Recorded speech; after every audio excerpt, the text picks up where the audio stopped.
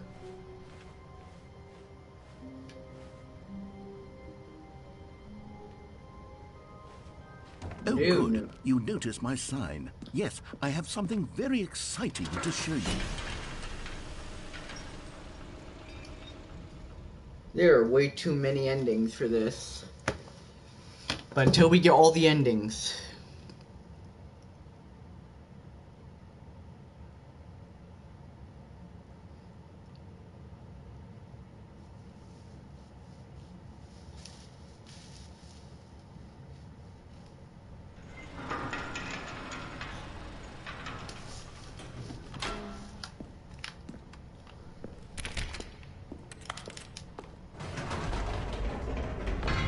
You see, Stanley, I've been reflecting on the Stanley Parable and about how roundly disappointing this ultra deluxe version has turned out to be. The original Stanley Parable was a landmark, and any new content for it should live up to that legacy. So forget this ultra deluxe nonsense. I say we take it one step even further. Which is why I'm very proud to announce for the first time ever the Stanley Parable 2. Why? Just why? Yes, you see, isn't this far superior to a measly port with a few minor additions? Think of all the new territory we'll cover with a fully fledged sequel. An entirely new experience, built from the ground up. Why, there are so many possibilities. It could go in so many different directions. This is what fans have truly been asking for.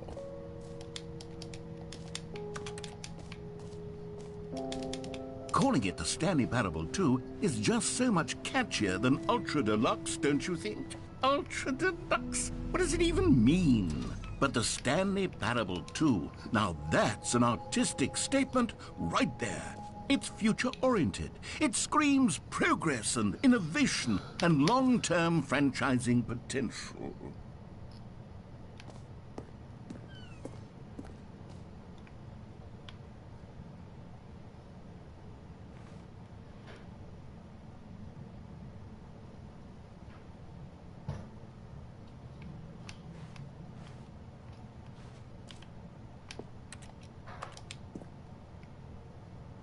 This Google Slides? I know that format. That's literally Google Slides. And what is that? Bro, what is that profile picture, dude? My guy, what is your profile picture? Oh, I guess the fern really was important later. Cool. Now, to be clear, I haven't quite nailed down what exactly the Stanley Parable 2 is going to be, but let's take a look at some of the features I've been developing for it. I figure that if I can loosely organize a handful of interesting concepts, that surely the game will sort of naturally spring up around them. It'll all work itself out. Game development is much more of a fuzzy magic than anything scientific or logical, really.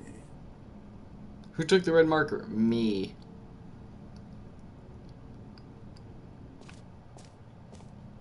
I love things like that.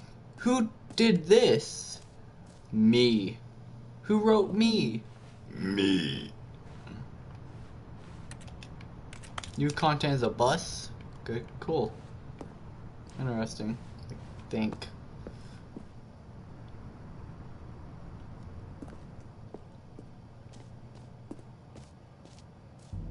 Here we are. Go on, try out some of the new features. Like what? Nope, can't do that.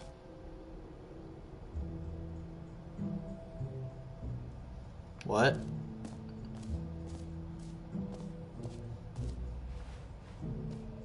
Hear your name in the game.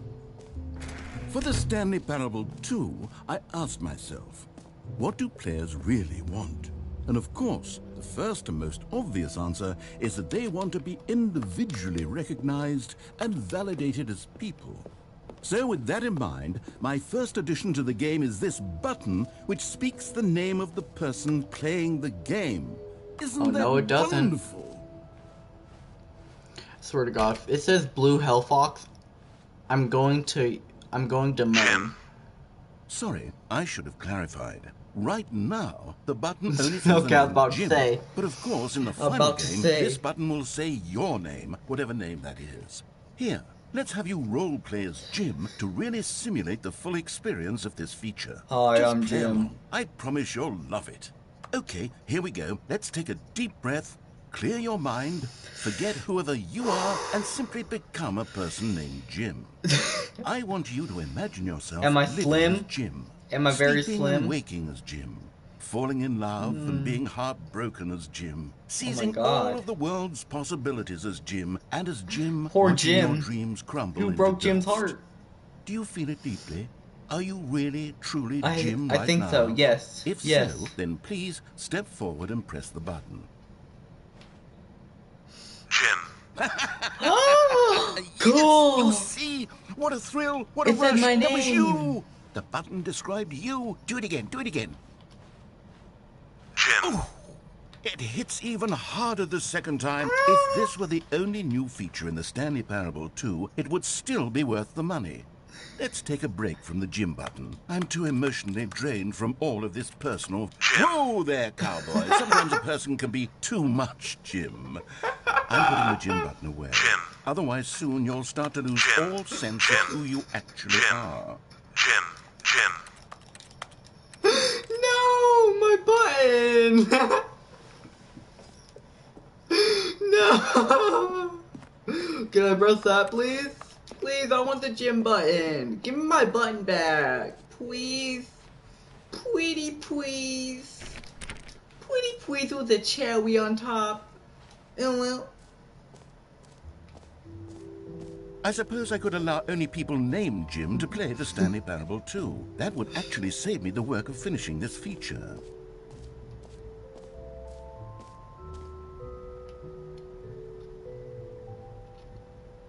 The infinite hole ending and jump circle.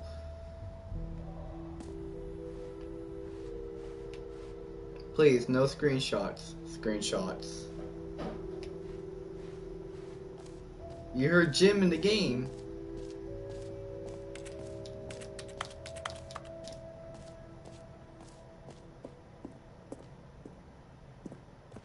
Please be back. Please be back. No!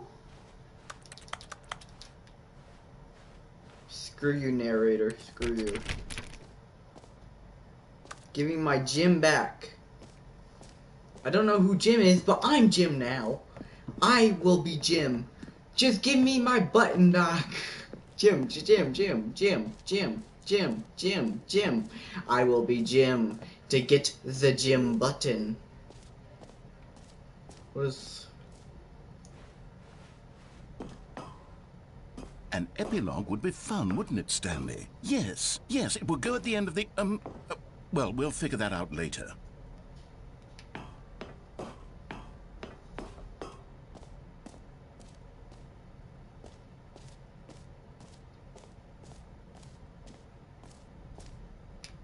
free trophy, infinite hole, settings, world champion, free trophy.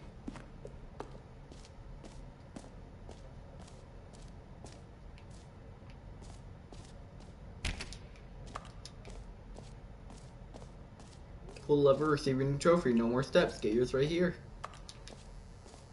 Now, here's something special. You remember that broken test trophy that got left in the game on accident?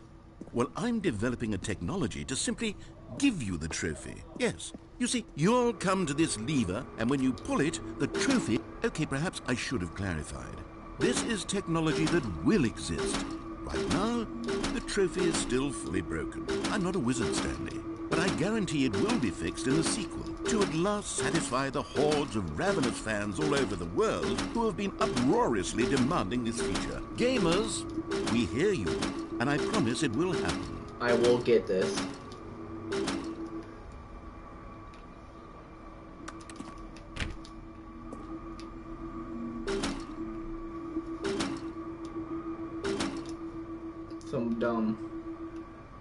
That's just dumb.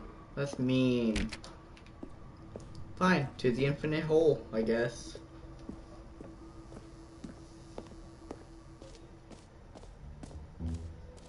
What else? What other exhibits haven't we seen yet?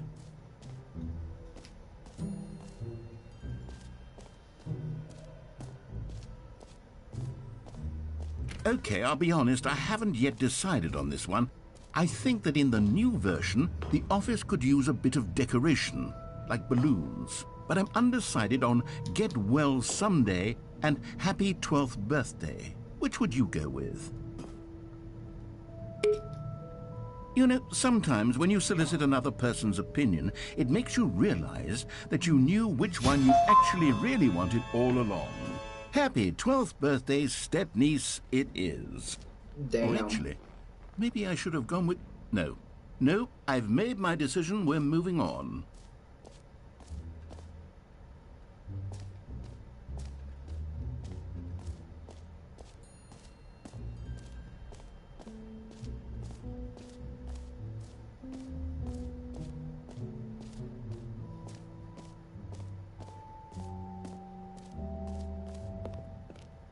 Please be back already. Disappointment. This game is a disappointment. I want more Jim.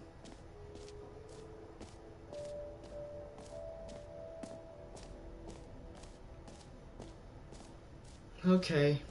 To the infinite hole we go. Ah, to the infinite hole.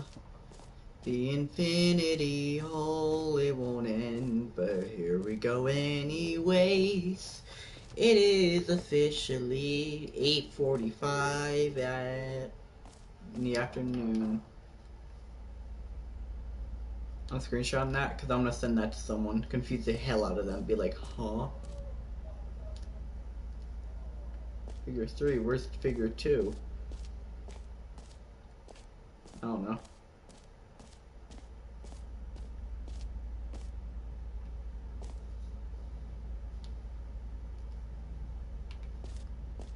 My friend, I have a friend that's really sciencey.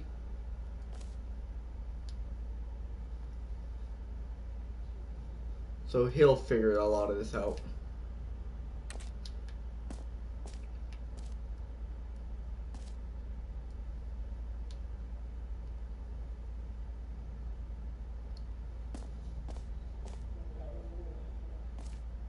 Okay.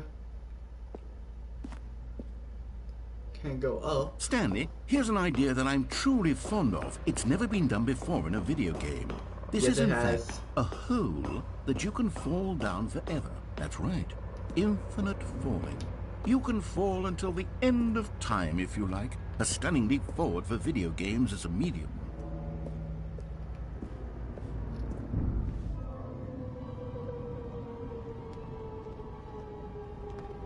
You see, isn't it wonderful? One of my more ingenious concoctions, if I do say so. Now then, since you've gotten to see the infinite hole, you can press the teleport button to pop back up to the top, and we can continue onward. No. Now, I don't mean to be a bummer, but I do recommend you use the teleport button to go back to the top. Maybe do it on the sooner rather than later spectrum of things. No. Shaking my head no, but it's hard to see. Okay, Stanley. I don't know quite how to say this tactfully, but it's possible that I slightly exaggerated the infinite nature of the hole. Is it a very, very deep hole? To be certain it is. It's an extremely deep hole. I don't want anyone to say that it isn't an astonishingly deep hole. It is. Is it Can you not infinite? say it like that, please? Well, that sort of depends on your definition of infinity. From one perspective, the infinite is merely philosophical in nature. It's more of a... Okay, well, good for you. You found the bottom of the hole. You found me out, Stanley. I'm a liar and a cheat, and you're so clever. Look, I think the issue here is just that you're unusually fascinated by falling. What normal person actually wants to fall infinitely? I figured the hole was Me? as deep as anyone would actually need. Just the Don't two you put of this us. on me. Maybe We you're can the make problem. it if we try. Just the two. Look, things got a just the little two heated of there. us. I think we both said some Building things we castles didn't in mean. the sky. Why don't we just the put two all this of us, behind us you and agree I. to just call the whole Every pause button is a mostly Roman numeral 2. infinite? If that works for you, then I go hate ahead that. and press the teleport button to warp Some up to the cigarettes. top of the hole and we can move on. Mug. I'll just be up here when you're ready.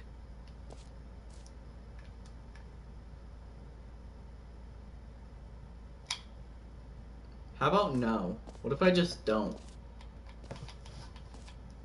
Great. Okay, what if I Now, do? I'm very excited to show you even more of my ideas for this. Oh, for heaven. You see, I was right. The problem is you. The problem is that you like holes too much.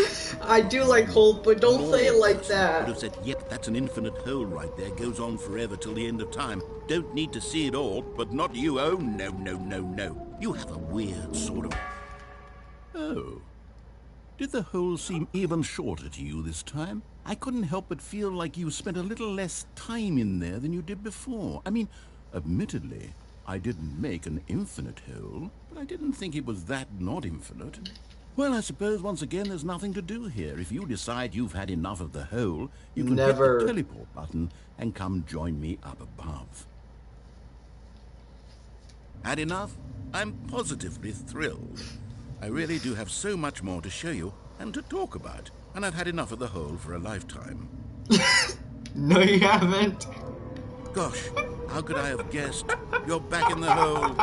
If this starts to become a thing where... Okay, yes.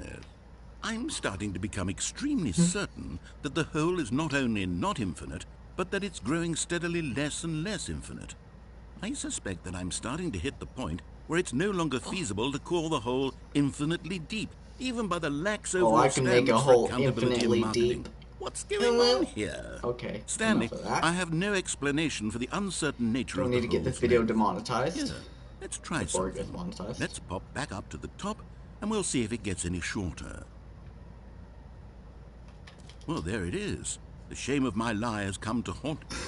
Not only is the hole not infinite, but it's barely even a hole at this point. It's more of a concavity, or even a very aggressive divot. How is this still appealing to you? I know you're obsessed with holes, but at this depth, I just can't see this scratching the itch. Oh, who am I to judge? You just do whatever it is you're here to do and hit the teleport button when you're ready to move on. Okay. Is the, teleport button not working? You sure? Well, I mean, I really don't have an explanation. It was working just a moment ago. Still nothing? Well, I suppose there is one thing I can do to fix this. I'm out. Goodbye, Stanley. You couldn't bear to be away from the hole, and now you'll get more time with it than you could ever have asked for. It's a win for everyone. You get to be with the hole, I get to do literally anything else. I'm sorry. Take care, Stanley. I hope you and the hole have a wonderful rest of eternity together.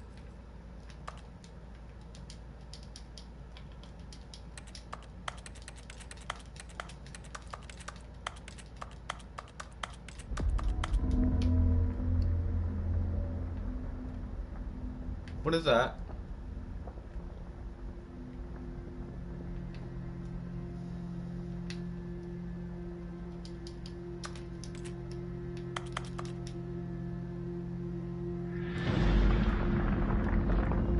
Hold up. It's going down. It's an elevator now.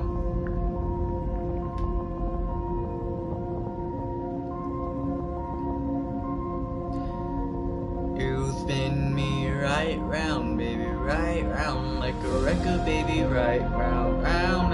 Okay. Don't want to get copyrighted. Sorry. Sorry, YouTube. I feel the urge every time I see that I spin it. My legs, my shoulders, my arms, everything hurts.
blue?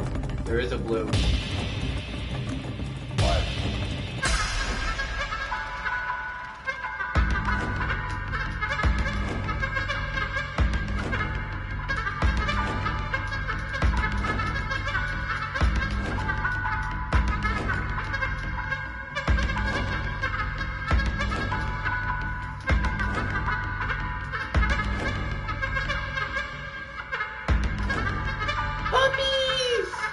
We have to watch that for a moment.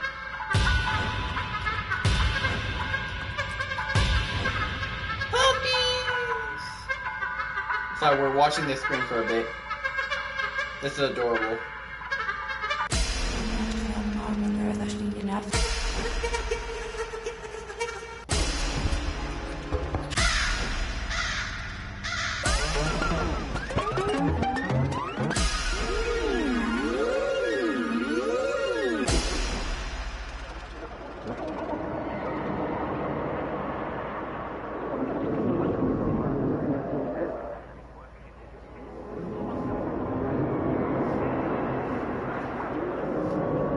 This hole is infinite.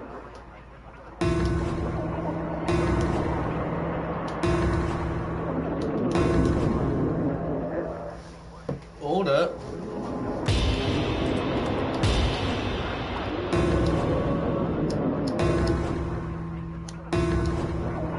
Going through every different style he could possibly be.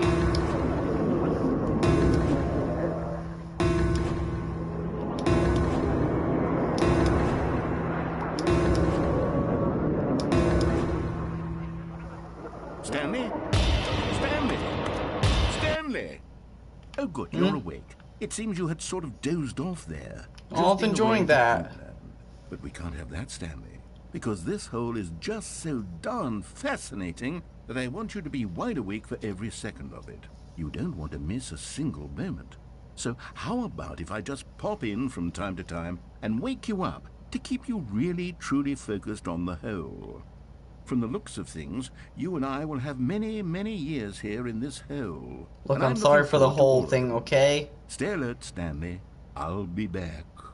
Toodle-pip.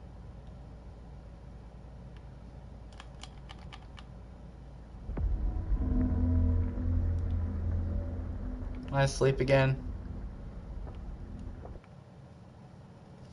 Okay, there we go.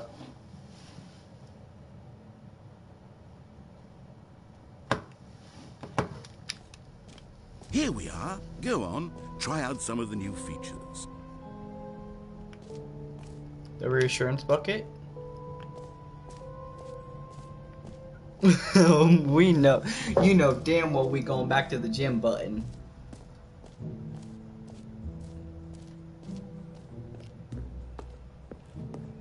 Better be back. I'm suing. I'm suing you, narrator. You won't let me have my gym. Slim Jim. Not sponsored. Was that reassurance bucket there before? New feature.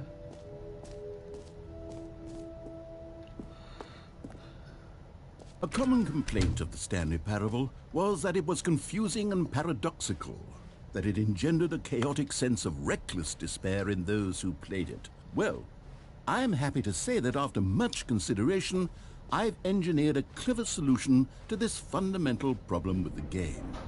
It's the Stanley Parable Reassurance Bucket. You see, Stanley, anytime you're holding the bucket, a sense of calm and ease will fill your mind and your heart. It's true. As long as you hold on to the bucket, the many disorienting contradictions of the Stanley Parable will feel perfectly normal and perhaps Where'd that hook come from? even comforting.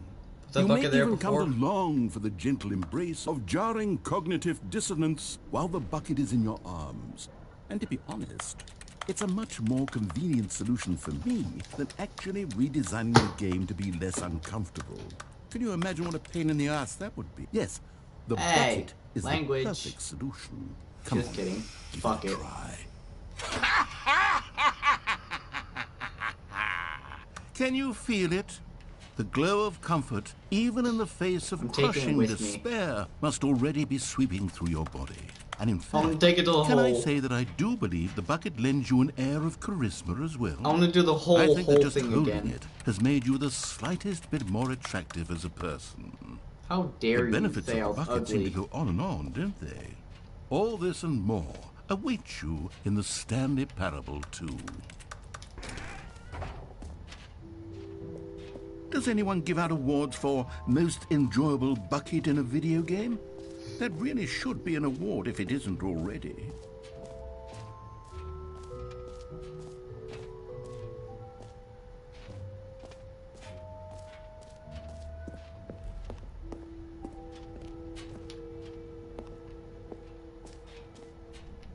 Ah, collectibles.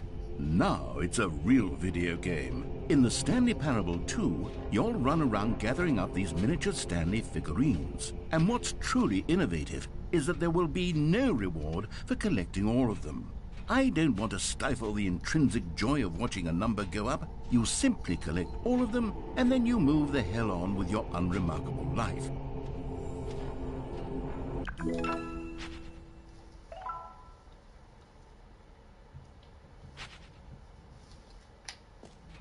So the point of that was literally no reason. God, it really is the worst when you collect everything in a video game and then they give you a big fancy reward for it. Absolutely tragic.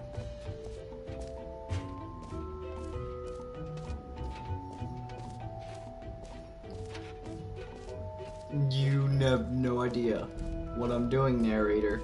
Just don't question it. Damn, they blocked off the hole. That's dumb. I wanted the hole, damn it. I wanted my obsession with big holes to happen again. The jump circle again? You know what? Let's bring the jump circle back for Stanley Parable 2 as well. It's... Oh, wait. You already spent all your jumps the first time we saw the jump circle? Oh well. I suppose it can just be a nice decorative piece then.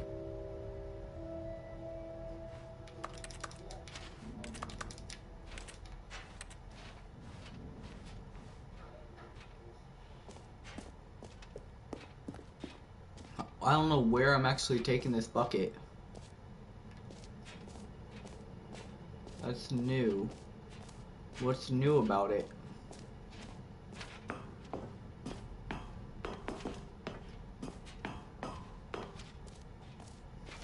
I'm carrying this bucket everywhere.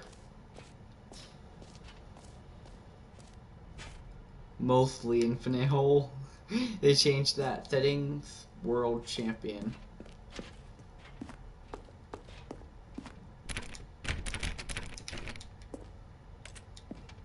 So that was for nothing. Good to know. What else is there to do? Collected the collectible, which I can't really actually do.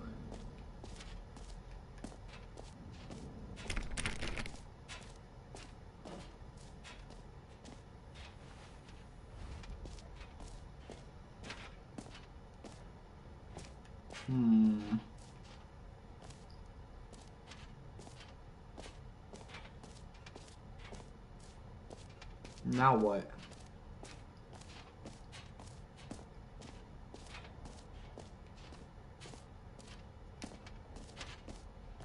It's a long staircase I don't actually recognize. Maybe this is the exit. So how kind of matrix map All are right. these? Have you seen everything you wanted to? Ready to move on now? Fake suitcase right there.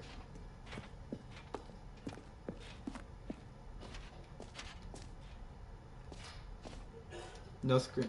You know what? I'm screenshotting both these no screenshot signs. Cause screw you, you don't tell me what to do. So, Stanley, what do you think? I'm my own Do you fox. like all of the new features? Yes, I know it's not exactly clear yet how exactly these features will Let come me together get in as the one hole. single I coherent want video the game, hole. but I can feel it in my soul. Give it's me going to work. There's definitely a giant good game in there hole, somewhere. please. Say, let's do an experiment. I'll arrange these new features together, and we'll see whether or not it coheres into a meaningful gameplay experience. Okay, are you ready? Here it is. I give you the Stanley Parable 2.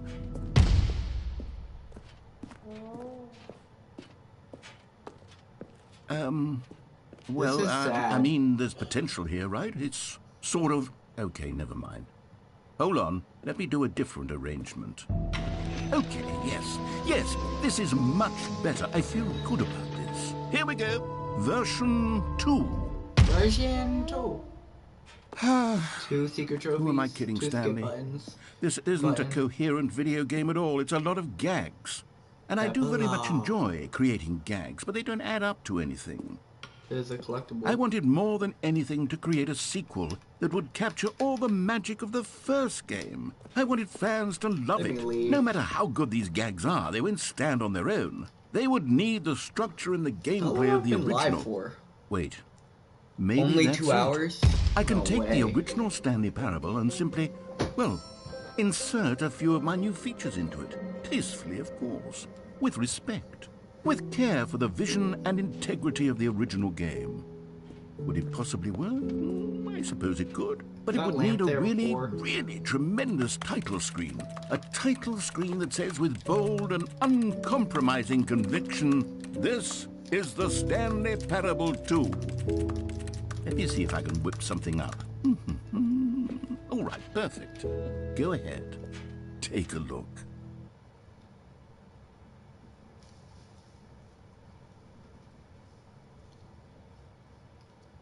Okay. Now what?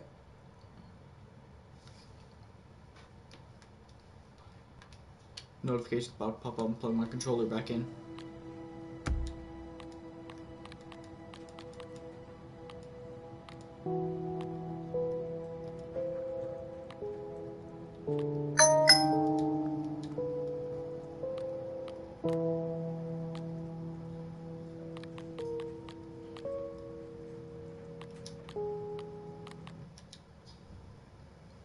I'm gonna play the Stanley Parable 2 now, I guess.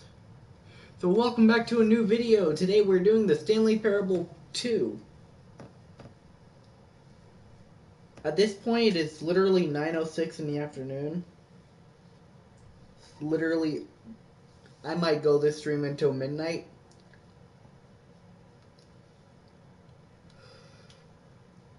This is the story of a man named Stanley.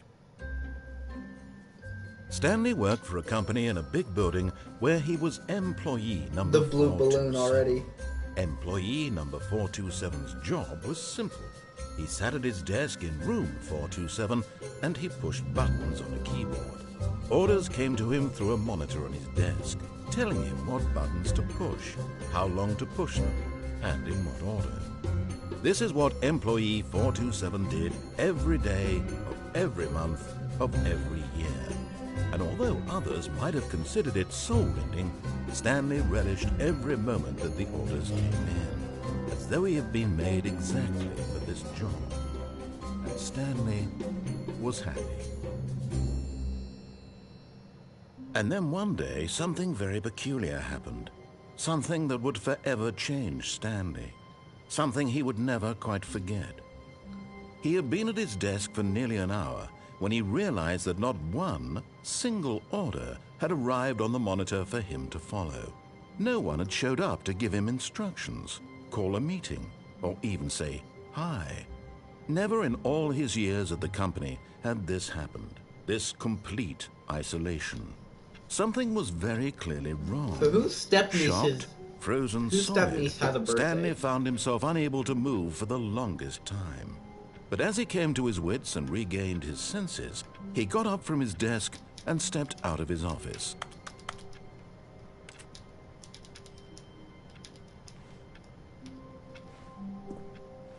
All of his co-workers were gone. What could it mean? Stanley decided to go to the meeting room. Perhaps he had simply missed a memo. Okay.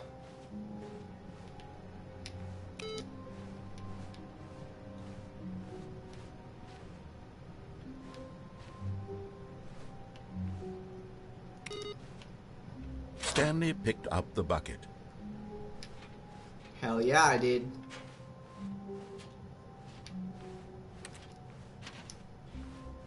Stanley clutched the bucket tightly to his chest and entered the door on his left.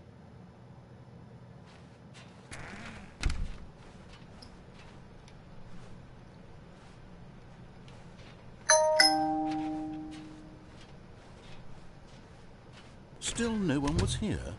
Stanley needed the bucket's warmth and comfort now more than ever. Perhaps his boss's office was where he'd find answers. Oh, here we go. Coming to a staircase, Stanley and the bucket walked upstairs to the boss's office. Stanley and the bucket. Crazy.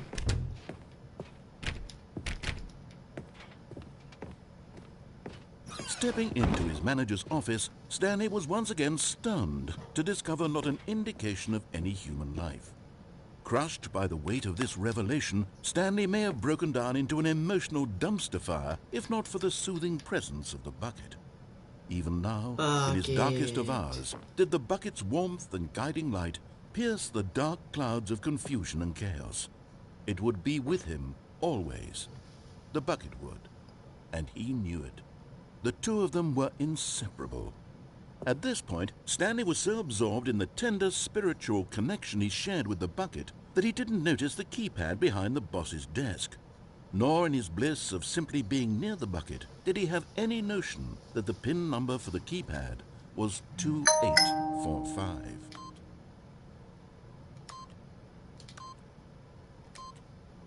But Stanley guessed the correct code by sheer luck. Was it that the bucket knew all along? Was the bucket guiding him? Yes, this is certainly the most logical explanation. You found one of them. One of the miniature Stanley figurines. Remember, no reward for collecting all of these, only the intrinsic pleasure of a job well done. You can't buy that sort of happiness, Stanley. God knows I've tried. So, I implore you to savor each and every moment you come across one of these beautiful figurines.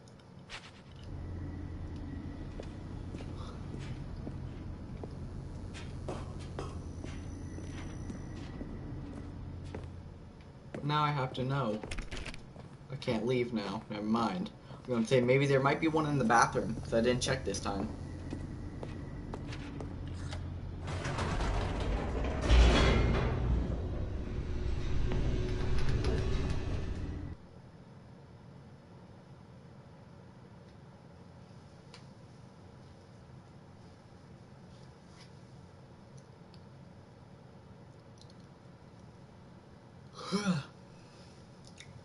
The elevator raced downward, plummeting towards an unknown fate.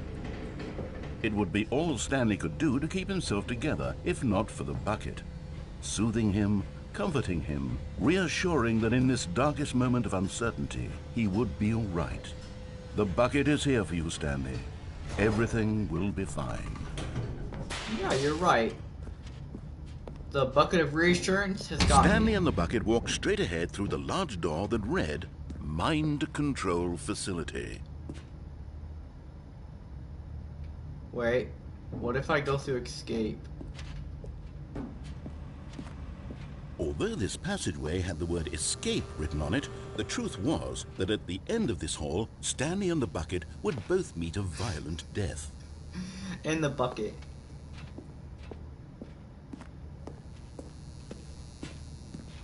The door behind them was not shut. Stanley and the bucket still had every opportunity to turn around and get back on track.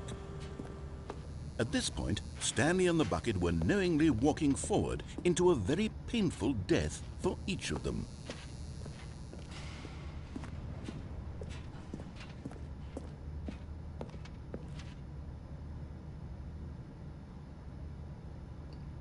I'm sorry, I have to. I had to.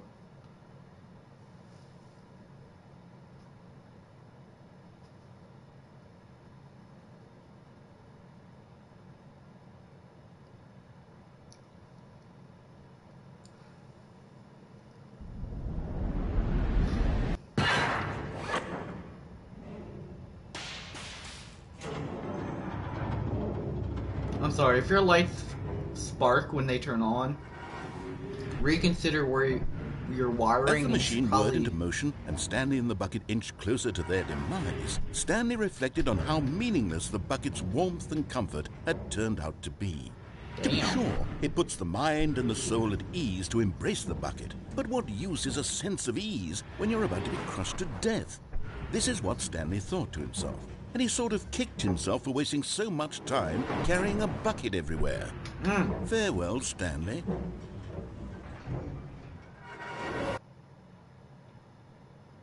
Farewell, Stanley, cried the narrator, as Stanley and the bucket were led helplessly into the enormous metal jaws. In a single visceral instant, the bucket's life came to an end, as it was crushed violently to death. Wait, what about Stanley? What about Stanley, though? It was a shame, the death of such a magnificent bucket. It's true that all buckets are radiant in their own way, but this one stood above the rest. It was a glorious bucket to behold. Who took my bucket? You dared to take my bucket. I don't feel like reading this right now. If you want to pause and read it, you can. I'm screenshotting it so I can read it later. Can you see how arrogant it was for Stanley to take a bucket like this and to claim it for his own? Can you see the hubris that blinded him? Can you see that the bucket is far more noble than Stanley will ever be in his short life? No one can control a bucket, yeah, think.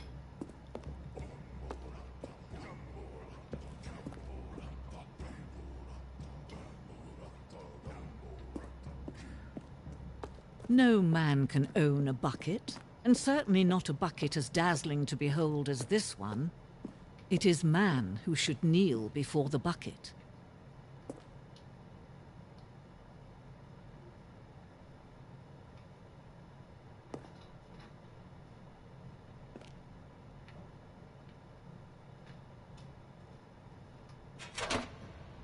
No, I'm grabbing that bucket. But there is something we can do. Something we can do together, you and I. Too bad I can't go in the hole. I love holes. Let Stanley die. Let him be crushed by the machine. Don't reset the game. Don't give him another opportunity to run off with another beautiful bucket. We can save the world's buckets from their treatment as tools and implements if only we let Stanley die together. The bucket shall take its place as ruler, as leader, as commander of a new world, a new vision. Bye-bye bucket. Again.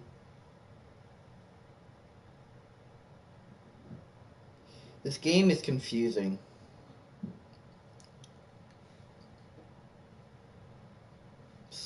I've been playing it for over 2 hours. 2 straight hours. And I have not ran out of things to do. Outside of a few things repeating. Okay, a lot of things repeating.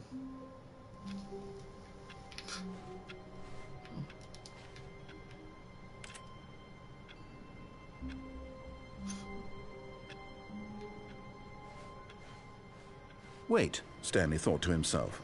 Am I sure that the orders stopped coming in? How is that possible? They never stopped. Surely I was mistaken. No, the orders were still missing. For now. F1.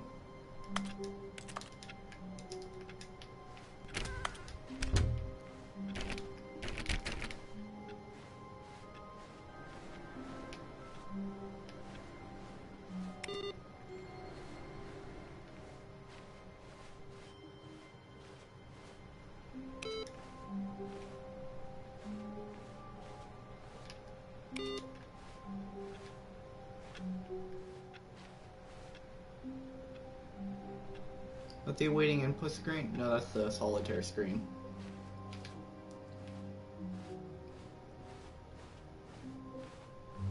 When Stanley came to a set of 2 open doors, he entered the door on his left.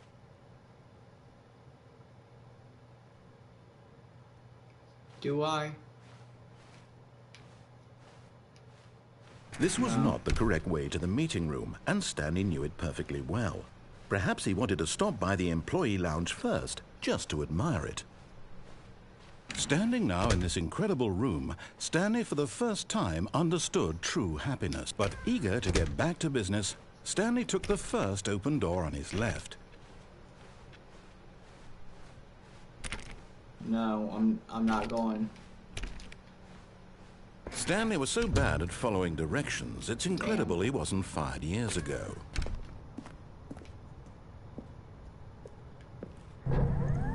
Look, Stanley, I think perhaps we've gotten off on the wrong foot here. I'm not your enemy, really, I'm not. I realize that investing your trust in someone else can be difficult, but the fact is that the story has been about nothing but you all this time.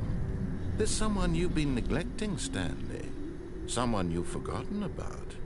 Please, stop trying to make every decision by yourself. Now, I'm not asking for me. Can I maybe get down to there? I'm asking for her. This is it, Stanley. Your chance to redeem yourself. To put your work aside. To let her back into your life.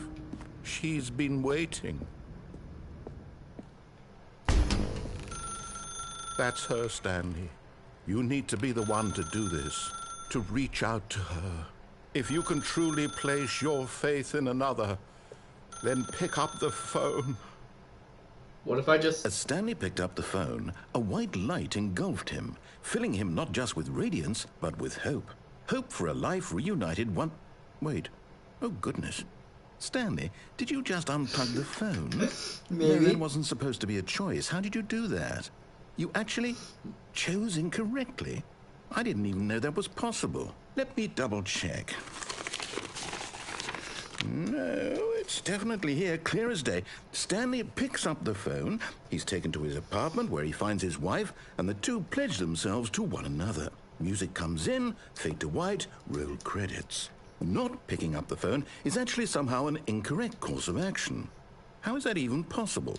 None of these decisions were supposed to mean anything. I don't understand. How on earth are you making meaningful choices? What did you... Wait a second. Did I just see... No, that's not possible. I can't believe it. How had I not noticed it sooner? You're not Stanley. You're a real person.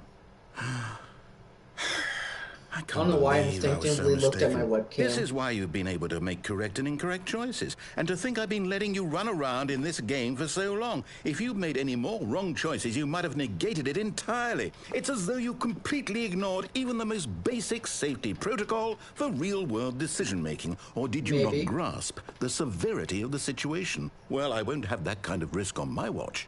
I'm going to stop the game for a moment so we can educate you properly on safe decision-making in the real world. Please observe this helpful instructional video. Choice. It's the best part of being a real person. But if used incorrectly, can also be the most dangerous. For example, in this scenario, a hypothetical real person named Rupert has a choice. He could invent a machine that eliminates food shortages across the world to make life better for all people. Or he could spend years of hard work forgetting how to read.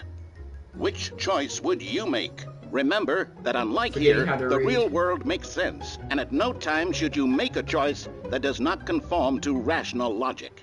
If you find yourself speaking with a person who does not make sense, in all likelihood, that person is not real. Allow the person to finish their thought, then provide an excuse why you cannot continue talking. Turn to a partner and practice saying, "My goodness, is it 4:30? I'm supposed to be having a back sack and crack." 9:22, 9:23 now.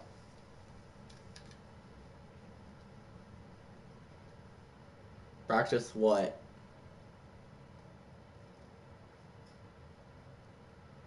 I'm confused. What do I need to practice?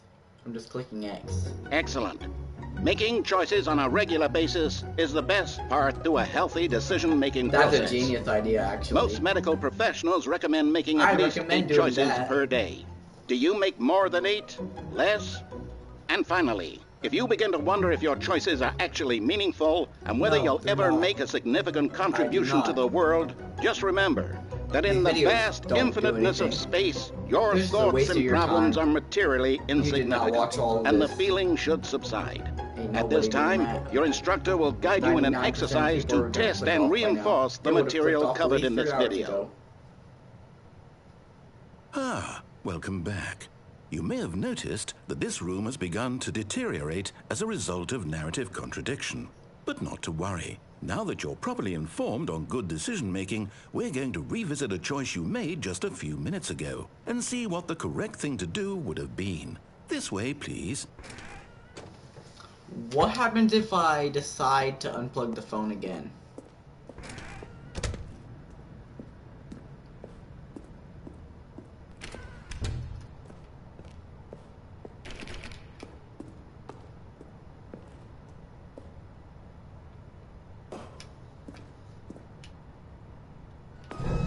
Now that we know your choices are meaningful, we can't have you jumping off the platform and dying. Imagine the main character dying senselessly halfway through the story. That story would make no sense at all. We just need to get you home as soon as possible before the narrative contradiction gets any worse. Unfortunately, it seems this place is not well equipped to deal with reality. That's dumb.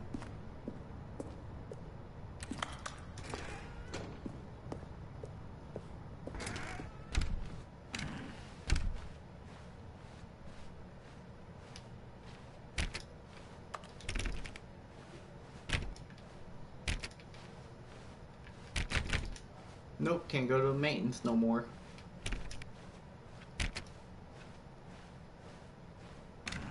Almost there. You'll take the door on the left, back to the correct ending, the story will have resolution once again, and you'll be home free in the real world. I already am home in real world. Now remember, all you need to do is behave exactly as Stanley would. That means choosing responsibly and always putting the story first. I'm quite sure you'll be up to the task. Just follow my lead and you'll be fine. All right. When Stanley came to a set of 2 open doors, he entered the door on his left. I'm tempted. No! Why did you do that? Quickly, hurry back in the other direction. Perhaps we're not too late.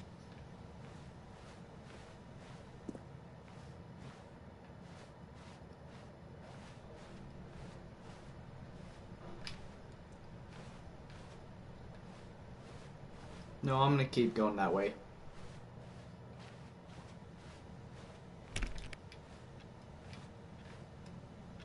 Oh, it really is deteriorating.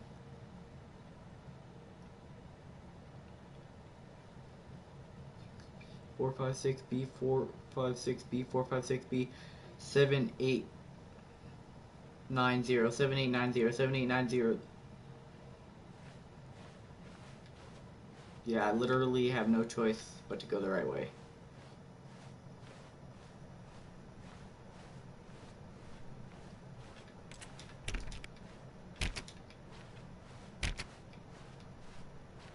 Oh, it's ruined. I can't believe, after everything we talked about, that my story, you've destroyed my work. Why? For what? What did you get out of that? What did you think was so special about seeing the game undone, left here like so much garbage? It's worthless now. And what am I supposed to do? Even if there were a way to continue, would it be worth it? To know that my story is now incorrect? How can I go back to that? I can't erase that knowledge. I'll have to live with it forever, reliving its impossibility forever. I couldn't live that way. Is it better to shut the game down entirely? To willingly destroy all of my work? I don't know. What's the answer? What do I do? What do I do? What do I... No, I have to. I have to shut the game down. I have to. I have to. Yeah, the game's broken.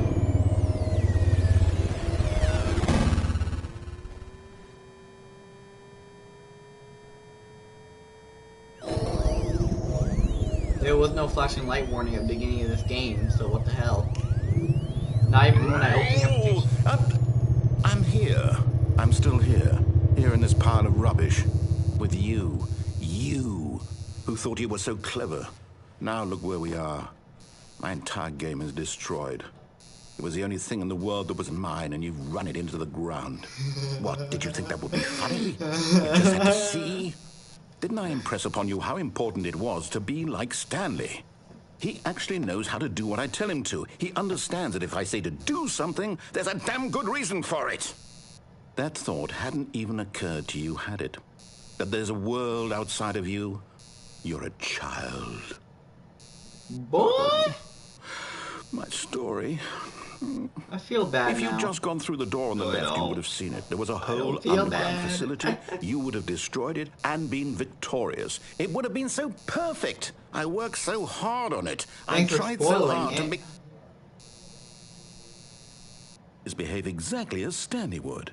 That means choosing responsibly and always putting the story first. I'm quite sure you'll be up to the task. Just follow my lead and you'll be fine. All right. When Stanley came to a set of 2 open doors, he entered the door on his left. What happens if I go on the right again? No! Why did you do that? Quickly, hurry back. Wait. Behave exactly as Stanley would. That Okay, means so choosing responsibly now I and just have to putting go the this story way. first. I'm quite sure you'll be up to the task. Just follow my lead and you'll be fine. All right. When Stanley came to a set of 2 open doors, he entered the door on his left. Fine.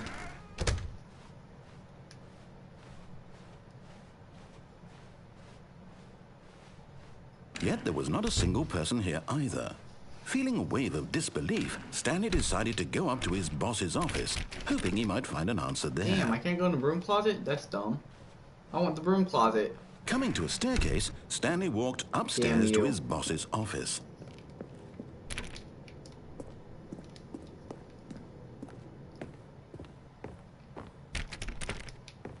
That door's not available no more. Damn it. Please, I won't do anything but. Stepping inside his manager's office, Stanley was once again stunned to discover not an indication of any human life. Shocked, unraveled, Stanley wondered in disbelief who orchestrated this, until he saw the door with a voice receiver next to it. Surely behind this door lay all the answers to his questions. And beyond all probability, he knew the passcode. He had seen it on his boss's computer just last week. Nightshark 115. Was this the code to open the door? Would it still work? There was only one way to find out.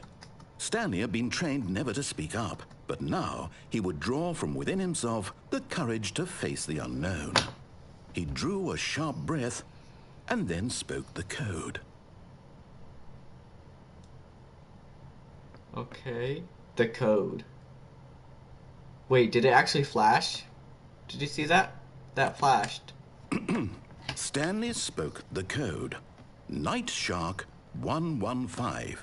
He spoke it into the receiver, right there on the wall. I don't speak, though. The code. Code. I'm sorry, is there a problem? You didn't mishear me, did you? Please speak the code into the receiver. Otherwise, we can't get on with the story. This Wait, is actually a listening to crucial my mic? step. Fine. Nightshark 115.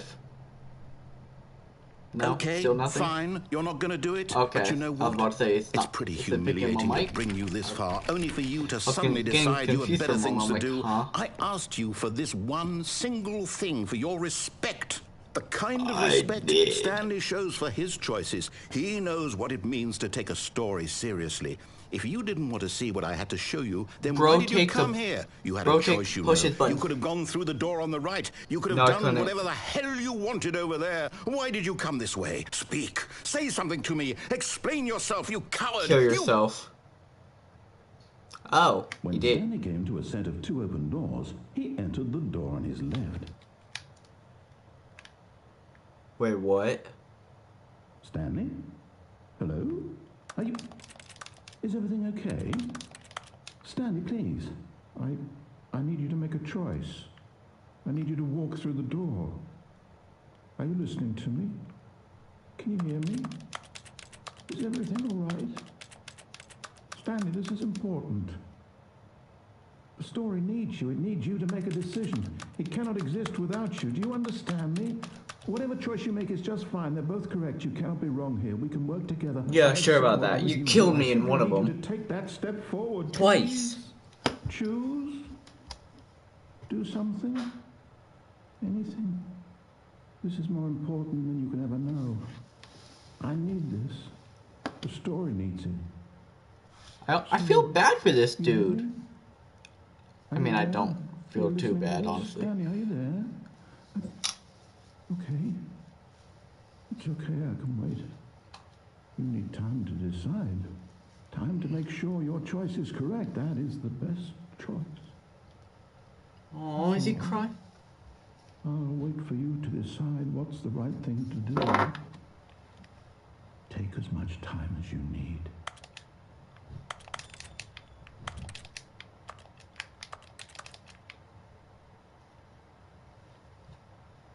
That was sad.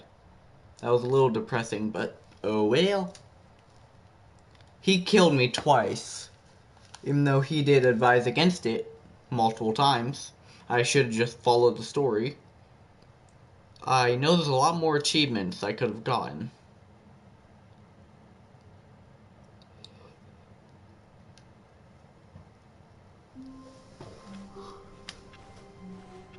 Even now, Stanley's office was a distant memory. What did it look like? There was a computer, perhaps, and a painting. Was it a painting or a photo? He could no longer recall.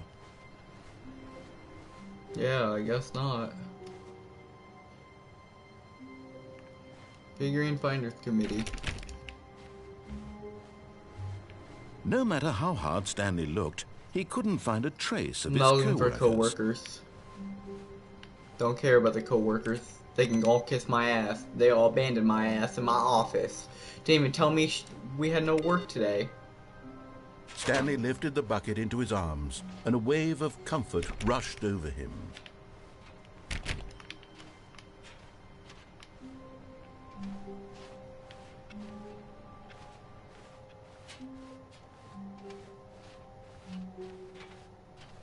Stanley clutched the bucket tightly to his chest. This was not the correct way to the meeting room, but Stanley had felt the bucket calling to him, telling him that the employee lounge was simply the place to be. And here it was. Had the bucket turned out to be correct? Was this better than the meeting room? Yes, Stanley thought to himself. Yes, perhaps it truly was. How insightful the bucket turned out to be.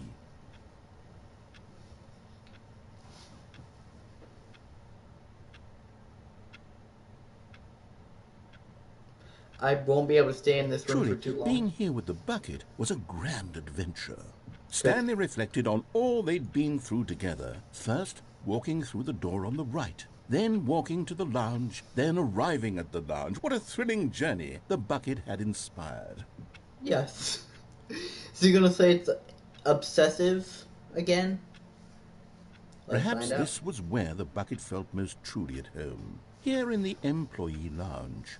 Perhaps it's the only place a bucket can even feel at home. No, that'd be the maintenance. Stanley decided to just give the bucket absolutely as much time as it needed to be in the lounge. Clearly, the bucket and the employee lounge shared a special connection. You didn't see that? I'm definitely not holding my controller right now.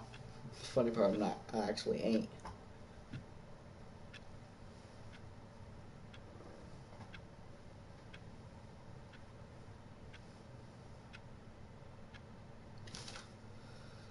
I'm literally just got chills. I don't know why, but does clock ticking actually, does a ticking clock give anyone else anxiety?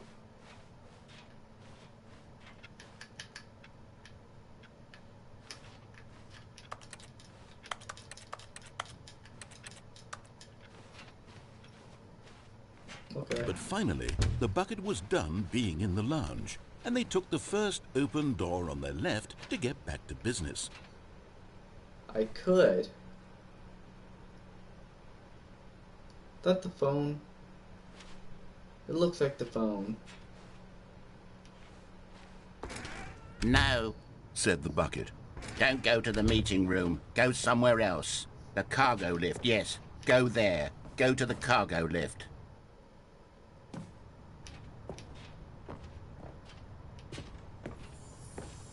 Another miniature Stanley figurine. This, you know, there really must be a snappier name for these things. What about mini-stands? Stanley figs? What about Stanlerines? Yes, I like think I like Stanlerines. that. Another Stanlerine under your belt. Dude looks so depressed.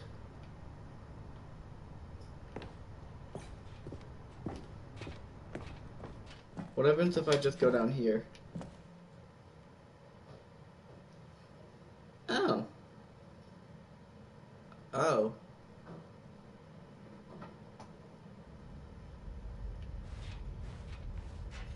Where's this place?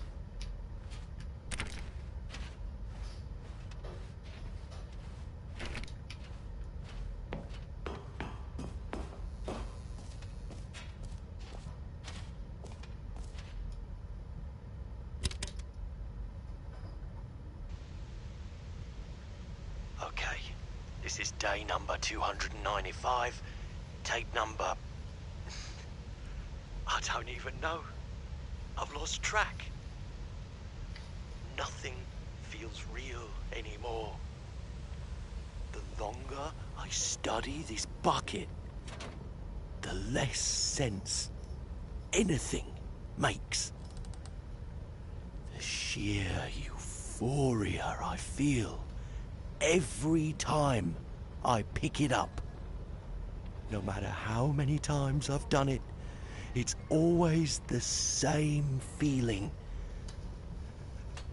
And the emptiness in my chest when I set it down. It doesn't make sense. There's no explanation for it. I still haven't figured out why I see the world so differently when this bucket is in my arms. Yeah. Why everything feels so... What do I do with this treasure? I can monetize it. Of course you could. Yes. It's Okay. unthinkable the amounts of money people will pay for even just an hour with the bucket.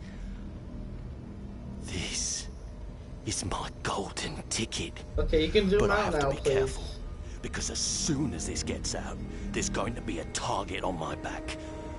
Even now, I don't know who might be trying to get me. What's that?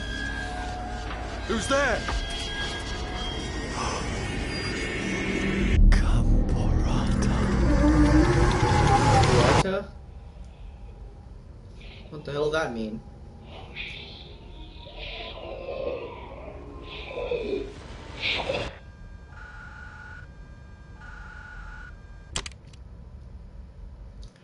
Okay then. Well, that happened, I think. I don't know what's canon anymore. Is all of it canon? Is none of it canon? Is this even a game anymore? I don't know. My brain's hurts. My brain hurts. Brains hurt. Either way. Even Again, no now, bucket. Stanley's office was a distant memory. What did it look like? There was a computer, perhaps, and a painting. Was it a painting or a photo? He could no longer recall.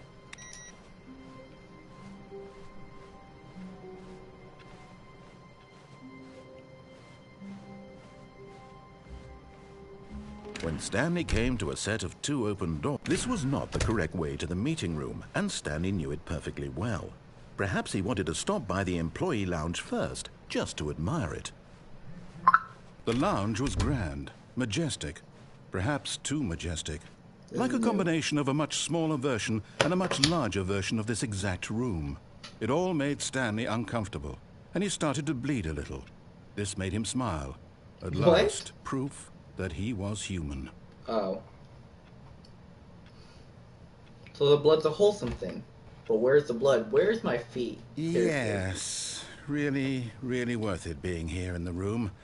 A room so utterly captivating that even though all your co-workers have mysteriously vanished, here you sit looking at these chairs and some paintings. Really worth it.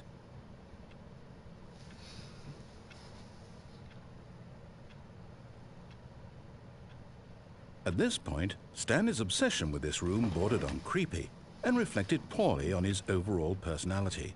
It's possible that this is why, but at last he'd had enough of the amazing room and took the first open door on his left to get back to business. Boy, no I did not. Stanley was so bad at following directions, it's incredible he wasn't fired years ago. I don't have the bucket now, so... what happens now? Is it gonna still mention the bucket? The bucket I don't have anymore?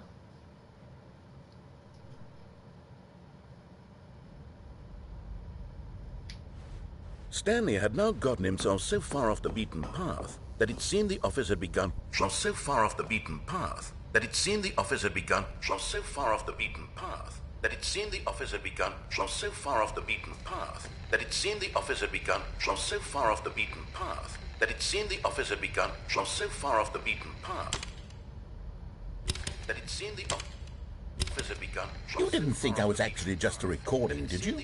What a silly and trite explanation that would be. All the back and forth between you and me, all the absurd adventures we've been through, and it all turns out I'm just a tape recording? It was all just in Stanley's head.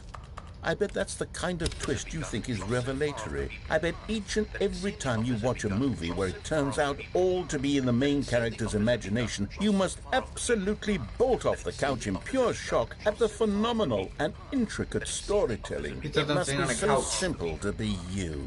Life being an unending waterfall of surprises and delights. How much more exciting you must find the world than the rest of us do. Now I've become sad. Look what you've done to me. This is all your fault. Okay, I can take the blame for that, honestly. Cause my ability for empathy is so far down the well. Well. What did you really expect? I don't know. I need water. There's no water right there.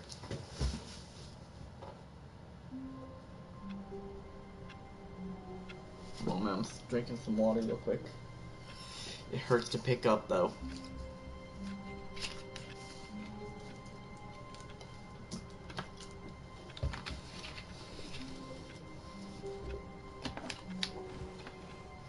All of his co-workers were gone. What could it mean? Stanley decided to go to the meeting room. Perhaps he had simply missed a memo.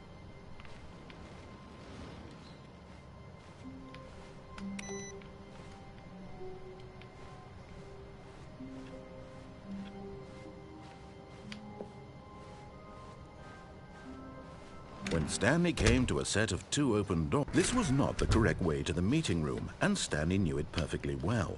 Perhaps he wanted to stop by the employee lounge first, just to admire it. And here it was, the lounge. What a room, Stanley thought to himself. What a room, what a room, what a room. This is what Stanley thought. What a room. What a room, what a room. What a room. Va-va-voom. What a room. Bro, speaking some Dr. Seuss. Yes, really, really worth it being here in the room. A room so utterly captivating that even though all your co-workers have mysteriously vanished, here you sit looking at these chairs and some paintings. Really worth it. I'm also looking at a wall, and a coffee maker, and a lot of coffee mugs. See a notepad, some lights. At this point, Stanley's obsession with this room bordered on creepy and reflected, but at last he'd had enough of the amazing room and took the first open door on his left to get back to business. No. Stanley was so bad at following directions, it's incredible he wasn't fired years ago. Look, Stanley, I think perhaps we've gotten off on the wrong foot here. Okay, there's a way to get over there. I realize that investing your trust in someone else can be difficult, but the fact is that the story has been about nothing but you all this time. There's someone you've been neglecting, Stanley. Someone you forgot. What? Really? I was in the middle of something. Do you have zero consideration for others? Are you that convinced No, I do that I want not. something bad to happen to you? Why? Yes. I don't know how to convince you of this, but I really do want to help you, to show you something beautiful. Danger everywhere. Let me prove it. Let me prove that I'm on your side. Give me a chance.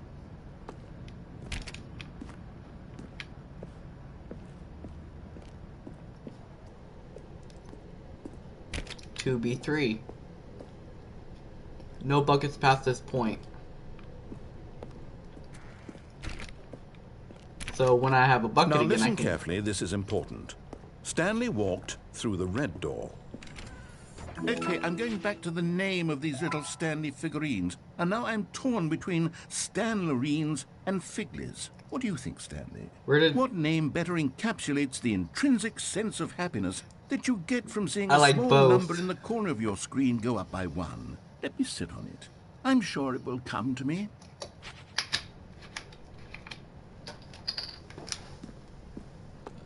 What if I just go through the blue door? I don't like red, I like blue. Perhaps you misunderstood. Stanley walked through the red door. No. He walked to the blue I still don't think door. we're communicating properly. Oh, come Stanley on. walked through the red door. All right, fine. Go ahead, Stanley. You want to know so badly what's out there? You want to find out what lies at the end of this road you've chosen? Yes, Well, don't yes, let I me do. stop you. You see? There's nothing here. I haven't even finished building this section of the map because you were never supposed to be here in the first place. Broken rooms, exposed developer textures. Is this what you had wanted? Was it worth ruining the entire story I had written out specifically for you? Do you not think I put a lot of time into that? Because I did. And in the end, it was all for nothing. Because this is what you wanted to see. Help me here, Stanley. Help elucidate these strange and unknowable desires of yours. What would have made this game better? What did you want to see? Vehicles? Skill trees? Work with me. You've given me absolutely nothing so far. Tell you what. Let me take a stab in the dark at a new design, and you can give me some feedback. There we go. A third option. This already feels leaps ahead of where we were before. Go ahead, Stanley. Take it for a spin. Okay, I'm going to stop you there. Now, tell me about your experience with this new version. Would you say that the game benefited from allowing you more choices? Feel free to be honest. I'm looking for some real critical feedback here. Aha! You see, I knew I was onto something. Where do these flashes of inspiration come from? How did I know the game needed a third door? Well, it's instinct mostly, a calling in your gut. I really couldn't say where the idea came from, except that 128. I felt it in my soul. You can't teach that, Stanley. Don't even try. Here, based on the data from your previous playthrough, I've compiled a new version. And to be perfectly candid, I think I've knocked it out of the park with this one. Let's take a look. Now, would you say that competitive leaderboard helped you feel motivated to keep walking through doors? Again, honest answers, please.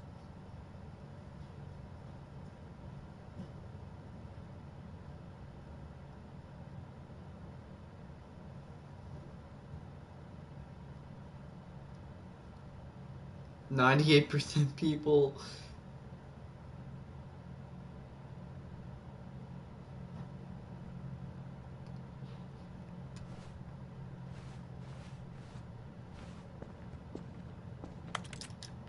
Yeah, still can go through there.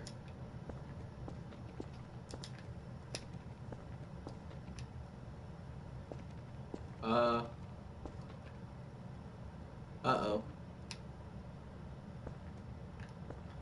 I wasn't supposed to go in here, was I? Did the game break?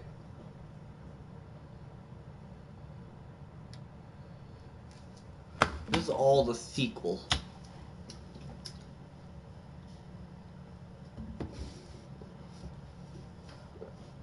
So I got stuck. Please don't make me restart everything. So at that point, I'm just gonna end the stream and be like, nope, I'm going to sleep.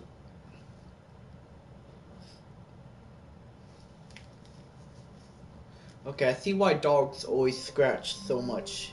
Oh, come on. All of his co-workers were gone. What could it mean? Stanley decided to go to the meeting room. Perhaps he had simply missed a memo.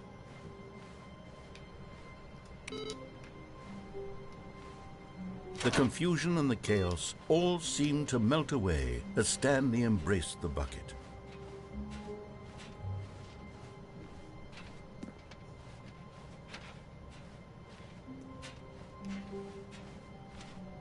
That doesn't seem familiar.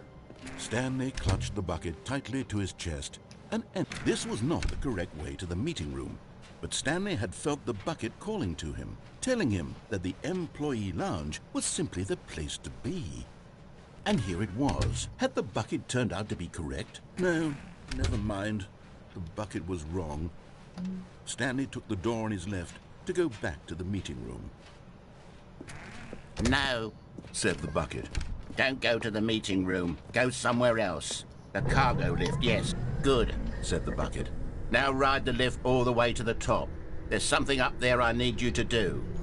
Stanley did not question why or how this bucket was speaking to him. It should have alarmed him, of course, because buckets can't talk. But Stanley chose not to think about this obvious fact. He was firmly convinced that the bucket had spoken to him, and he unthinkingly did whatever the bucket asked.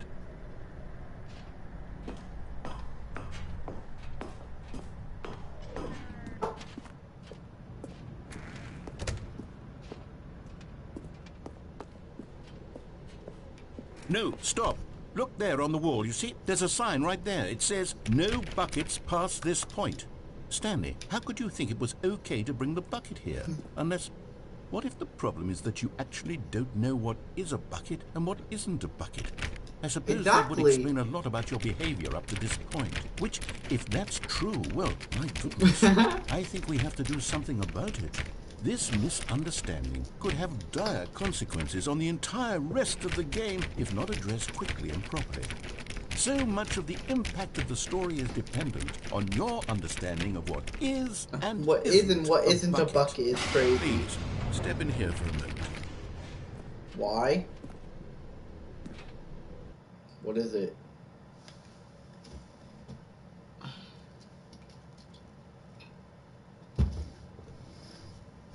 That no buckets is the one Now then, I'm going to run you through some test scenarios, and you'll tell me whether or not the thing I'm showing you I'm gonna is answer a them all bucket. wrong.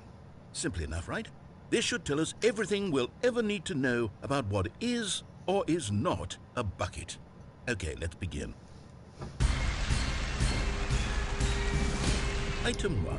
Is this a bucket? Correct.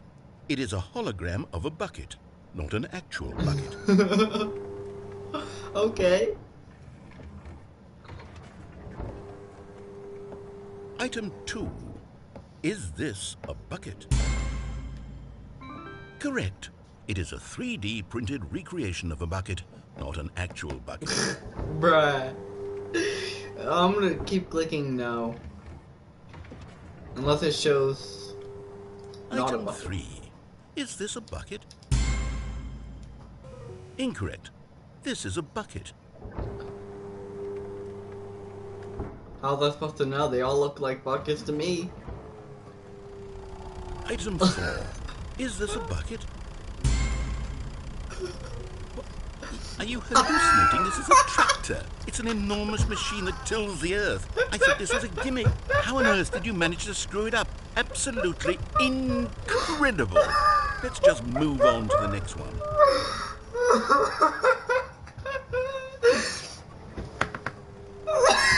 Is this a bucket? Correct. This is a bucket. Damn it!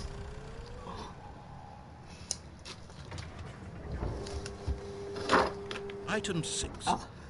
Is this a bucket? No, it's a tractor. Trick question. Both. Gotcha. What do you mean both? Item Wait, hold on. I can't find the next one. Let me see. Should be around here somewhere.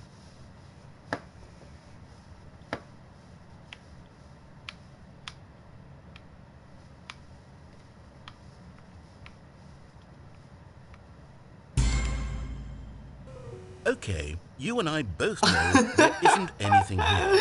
And I don't appreciate the implication that nothing is a bucket when we both clearly know that a bucket is something, and therefore nothing could possibly be something. Unless, in your twisted mind, have you somehow convinced yourself that a bucket is nothing? Answer me straight, Stanley. Do you believe that nothing is a bucket?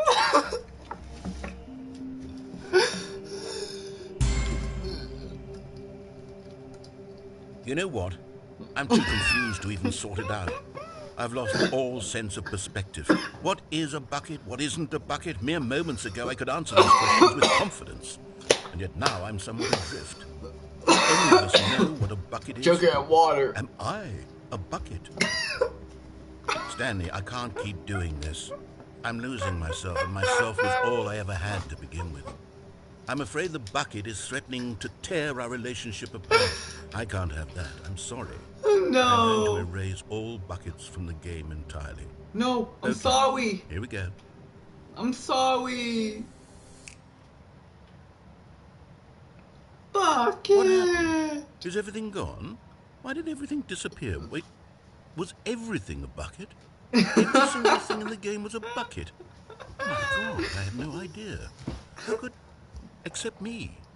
I'm not a bucket after all. And you, Stanley, you're still here. You're not a bucket either. I am a This is bucket. Wonderful news. I am We're a not bucket. buckets. Yes, I We're not actually feel bucket. much more at ease right now. It's feel at ease delightful 'cause to I'm get not some a clarity bucket. on that issue, but it doesn't change the fact that we haven't got a game. So, tell you what, I'll reset everything and we'll put back all of the buckets, okay? Yay! And we'll know that it's all a bucket. But if you run into anyone else, maybe don't mention that. Who knows what that information might do to a person. All right, Everything's here a we go. bucket. Remember, everyone, everything's a bucket. Everything in life. Your mom, your dad, your siblings, your children, your wife/husband, your walls, your house, the device you're watching this on right now. All buckets. A tractor is also a bucket, if you didn't know. Just in case. All of his co-workers were gone. What could it mean? Stanley decided to go to the meeting room. Perhaps he had simply missed a memo. Yes, bucket's back again.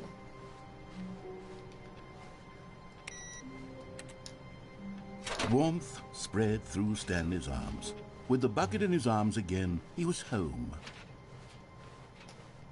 Stanley clutched the bucket tightly to his... This was not the correct way to the meeting room, but Stanley had felt the bucket calling to him, telling him My that throat the hurts from choking employee on water. lounge was simply Last the year on place everything's to the be. bucket. And here it was. Had the bucket turned out to be correct? No, never mind. The bucket was wrong. Stanley took the door on his left to go back to the meeting room. No, Said the bucket. don't go to the meeting room. Go somewhere else. The cargo lift, yes. Good. Said the bucket. Now ride the lift all the way to the top. There's something I'm up gonna there do it I this need time. you to do. And then Stanley I'll go did there not again. question why or how this bucket was speaking to him. It should have alarmed him, of course, because buckets can't talk. But Stanley chose not to think about this obvious fact. He was firmly convinced that the bucket had spoken to him, and he unthinkingly did whatever the bucket asked.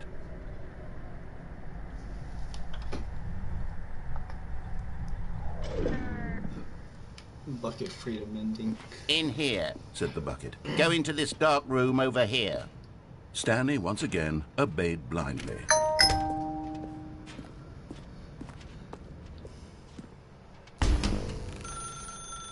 Now pick up the phone. Said the bucket.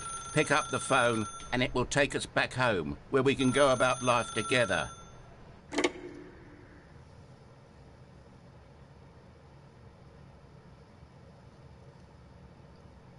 Bucket museum ending. Bucket Mariella ending. Madness ending.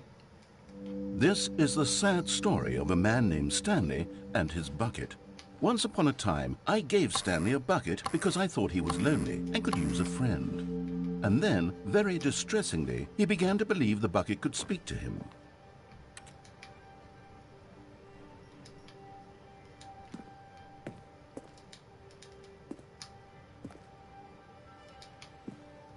Where's the bucket at? Give me my bucket. Right this instant. Is the game broken again? Did I break it? The clock.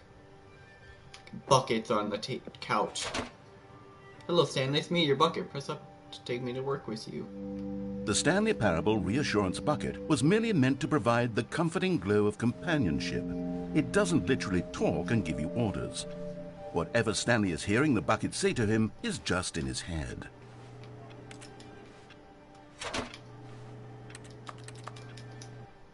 Lately, I've been concerned about him. Wouldn't you be concerned as well? To see him delusional like this, obsessing over an inanimate Where's metal my bucket? object? I want to say something. Give me my bucket right now. I don't know if he'll listen to me. Oh, I'll try anyway. Stanley, can you hear me? Listen to me. It's just a bucket. It can't think, it can't talk. All it will ever truly do for you is effectively transfer a liquid from one location to a different transfer a solid. That's it. It doesn't do anything else.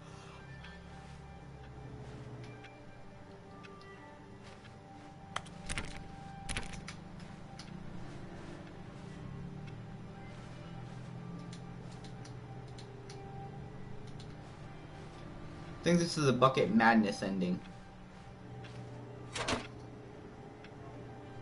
Don't listen to the loud man. You see, he's not listening. He's still taking orders from the bucket. You know, once upon a time it was me he took orders from. Me he trusted and listened to. Now all he cares about is this awful bucket. This stupid hunk of metal. And press up on D-pad to ignore anyone in your life except for me.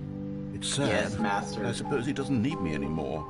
From now on, he's just going to cling to this bucket, this cold, empty bucket, this sort of shiny bucket.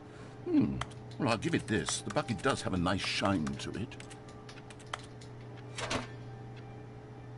You believe I'm real, don't you, Stanley? Yes, I suppose on closer inspection that it doesn't quite look like your average hardware store bucket. It's just a little more, what am I trying to say? Sturdier, more capable of transporting liquid. Like it would be better at moving an amount of water from one room to another.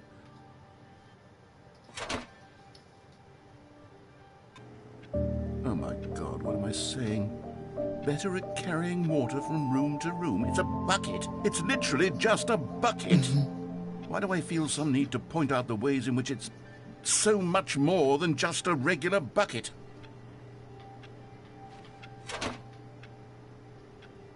Go home to work to home to work to home. Oh no. I'm having feelings. Oh. For the bucket. Just got romantic up in here. What's going on? Why do I want to be with the bucket?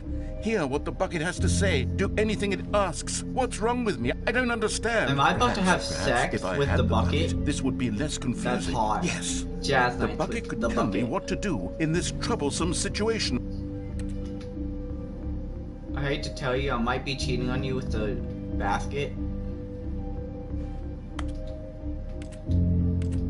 Stanley, give me the bucket. Give it to me. Give me the bucket, Stanley. No. I need it. Give it to me now. Give it or I'll...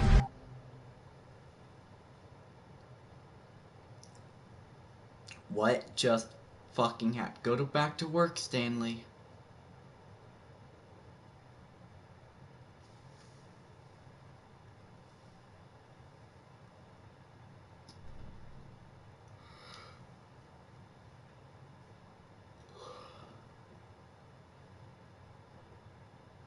Bucket escape pod. I think that was the bucket madness. Bucket Mariella. All of his co-workers were gone. What could it mean? Stanley decided to go to the meeting room. Perhaps he had simply missed a memo.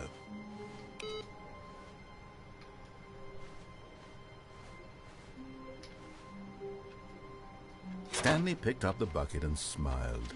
He'd never be alone again, not truly alone, not with the bucket around. Stanley clutched the bucket tightly to his chest and entered the door on his left.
.666 lol.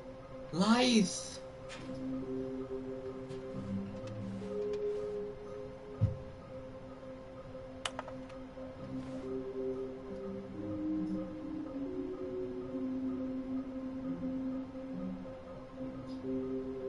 Four, 2, 1. Recognize that number.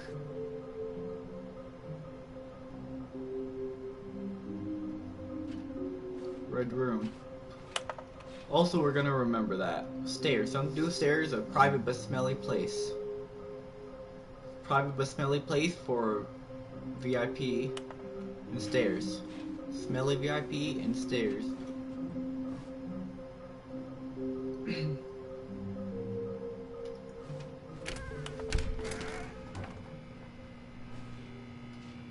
Oh, Stanley, can you feel it? The broom closet. It wants the bucket. You can feel that, can't you? The aura of jealousy? It's as clear as day. This broom closet believes it deserves the bucket. I can really feel it now. It's a bucket. It belongs in a broom closet. That's what the broom closet is trying to say here. It's supposed to go with the other cleaning supplies. Good for you, Stanley. Don't give in. Don't hand over the bucket. I know how hard it must be, given the pressure that the broom closet is putting on your shoulders right now, but you have to be strong. This is your bucket. This is your companion and lifelong friend. Now. You can't hand it over. Oh no. We're getting into name-calling now, it seems. Is this how low the broom closet has sunk, that it has to resort to this stream of petty insults simply in order to get you to hand over the bucket? Stanley, I never liked this broom closet for a variety of reasons, but even this is worse than I had imagined. And wait, now the broom closet has the gall to imply that you and the bucket are not truly deep and lasting friends? That your relationship is purely superficial and convenient? That your life is so banal and meaningless that you'd feel the same sort of kinship towards any inanimate object which happened to lay in your path in an even partially enticing manner? Well, I never. Go on, Stanley. Lay into it. Really tell the broom closet off for its demeaning comments. Expand on the wide variety of experiences you and the bucket have shared together. Go through each of them point by point. Share your journal entries detailing the rich emotional landscape of your feelings for the bucket as they have changed and evolved over the years. 3 hours later, I'm still playing this game. Let him have it.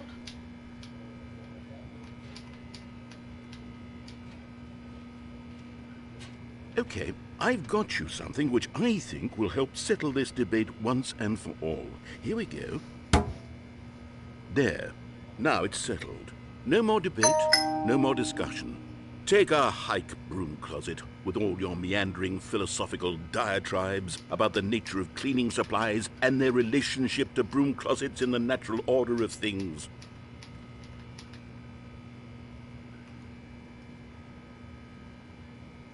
All right, I've got a second sticker back here, and I'm going to slap it on as well because I think it's appropriate. You see, I feel that it works because the sticker is also a bucket.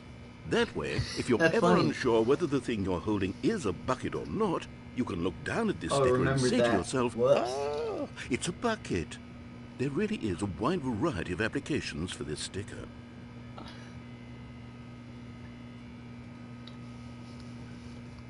What else can he do? You know what? I could take the name-calling and the dismissal of your kinship with the bucket, but now the broom closet is just giving us the silent treatment. And to be honest, I'm sick of the pettiness on display. You can stay here all you like, but I've had it with this impetulant room of cleaning supplies. Easily the most childish such room I've ever been in. I'll see you outside, and we can get on with the story about you and your bucket.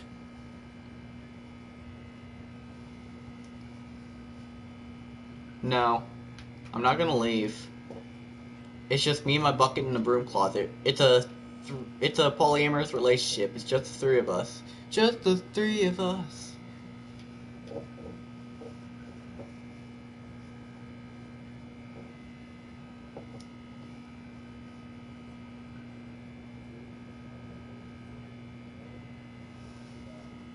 Okay, there we'll go. Coming to a staircase, Stanley and the bucket walked upstairs to the boss's office. You're getting close now, Stanley. You've nearly gotten all of the Figler Annularines. Very soon, you'll collect the first one, and then the first number will equal the second number, and that will be it. We'll be different people by then. Different in the sense that we used to have none of them, and now we have them all. You can't go back to when you had no Figler Annularines. None of us can.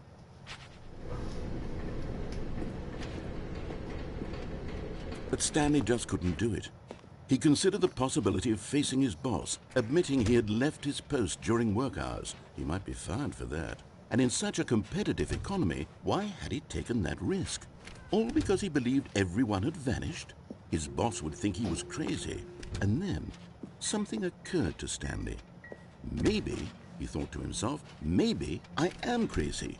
I'm holding a bucket. He looked down at the bucket in his arms. Am I crazy? He asked the bucket. The bucket returned his gaze, but said nothing at all.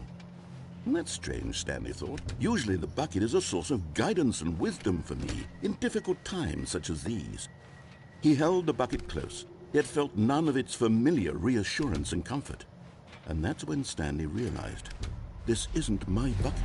It's just a normal, everyday bucket. Someone else's bucket, perhaps. How did I end up with someone else's bucket? This is all terribly wrong. Surely no good would come from this. Who knows what sorts of bizarre hallucinations Stanley might experience without the psychologically grounding presence of his bucket. And indeed, now he noticed that the rooms were repeating, which was, of course, very odd. And now he felt himself floating off the ground. Oh, gracious, he exclaimed. Without my bucket, I've gone truly mad. Where is it? I must find it. Far off in the distance now, he heard it, calling to him. Stanley! Stanley, it's me, the bucket. Could it truly be?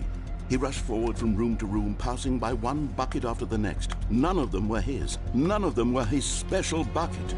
Come to me, Stanley. Find me. He had to find the bucket. He had to return to his old friend. It was the only way to truly restore his sanity. And then suddenly, he froze dead in his tracks. He knew where the voice of the bucket had been coming from. The real bucket was inside of him all along. It was incredibly painful. Stanley doubled over in agony and blacked out.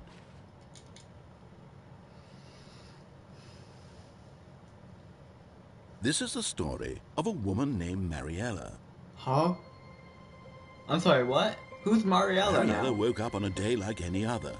She arose, got dressed, picked up her bucket of comfort and security, and walked to her place of work. But on this particular day, her walk was interrupted by the body of a man who had stumbled through town, talking and screaming to himself, and then collapsed dead on the sidewalk. Right away, she knew what the problem was. This man had no bucket. Of course he'd gone mad, ranting and raving about a narrator describing all of his actions and how everything is predetermined and free will is an illusion and it's all just a video game. It could all have been prevented if only he'd taken his bucket with him. Perhaps he didn't even realize he'd forgotten his bucket at home in the first place. How cruel the world can be, Mariella thought, and she hugged her own bucket even tighter. But of course, she had no time for this. There were a myriad of confusing problems she would soon have to confront at work, for which her bucket would provide absolute guidance and total clarity. I love how I've never played this game before, but I recognize this scene minus the bucket. And she backflipped all the way to work. I'm sorry, what? How do you backflip to work? Girl, unless you're wearing the right shoes, especially not holding no bucket, you ain't gonna be backflipping to work. 4 hours, Jesus Christ.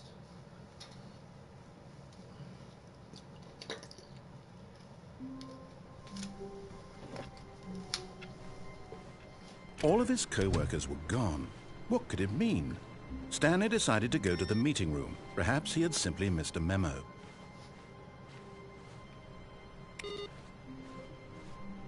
The good old bucket. Just Stanley and the bucket, off on another thrilling adventure together. Stanley clutched the bucket tightly to his... This was not the correct way to the meeting room, but Stanley had felt the bucket calling to him, telling him that the employee lounge was simply the place to be. And here it was. Had the bucket turned out to be correct? No, never mind. The bucket was wrong. Stanley took the door on his left to go back to the meeting room. I'm taking him back to the no bucket said area. The bucket. Don't go to the meeting room. Go somewhere else. The cargo lift, yes. Good, said the bucket. Now ride the lift all the way to the top. There's something up there I need you to do. Stanley did not question why or how this bucket was speaking to him. It should have alarmed him, of course, because buckets can't talk. But Stanley chose not to think about this obvious fact. He was firmly convinced that the bucket had spoken to him, and he unthinkingly did whatever the bucket asked.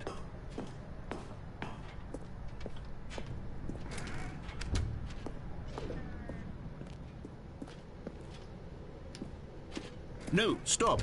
Look there on the wall, you see? There's a sign right there. It says, no buckets past this point. Stanley, how could you think it was okay to bring the bucket here? Unless... What if the problem is that you actually don't know what a bucket and what isn't a bucket? I suppose that would explain a lot about your behavior psychology shit right now. Which, if that's true, well, my goodness, I think we have to do something about it. This misunderstanding could have dire consequences on the entire rest of the game if not addressed quickly and properly. So much of the impact of the story is dependent on your understanding of what is and isn't a bucket. Please, step in here for a moment. This time I'm gonna answer him right.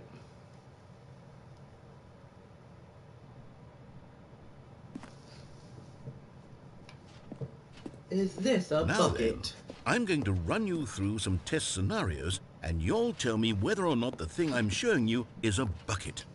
Simple enough, right? This should tell us everything we'll ever need to know about what is or is not a bucket. Okay, let's begin. Item 1. Is this a bucket? Incorrect. It is a hologram of a bucket, not an actual bucket.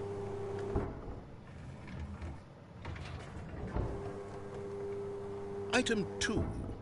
Is this a bucket? Incorrect. It is a 3D printed recreation of a bucket, not an actual bucket.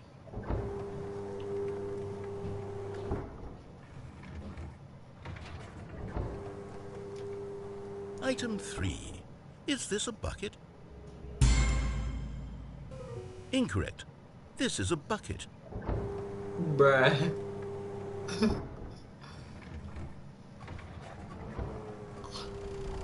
Item 4. Is this a bucket?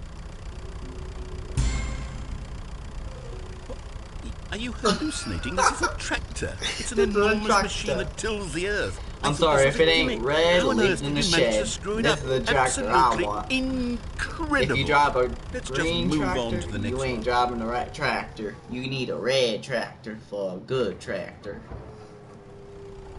Is this a bucket? Incorrect. This is a bucket. Still a tractor.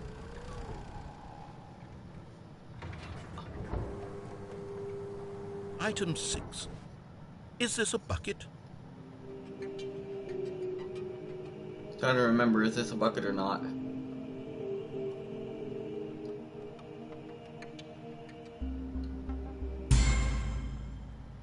Trick question. Both. Oh yeah, Gotcha. that's right. But how's it both exactly? Item... Wait, hold on. I can't find the next one. Let me see. It should be around here somewhere.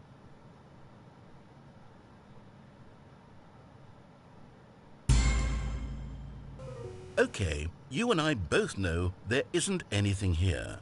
And I don't appreciate the implication that nothing is a bucket when we both clearly know that a bucket is something, and therefore nothing could possibly be something. Unless, in your twisted mind, have you somehow convinced yourself that a bucket is nothing? Answer me straight, Stanley. Do you believe that nothing is a bucket? You know what? I'm too confused to even sort it out.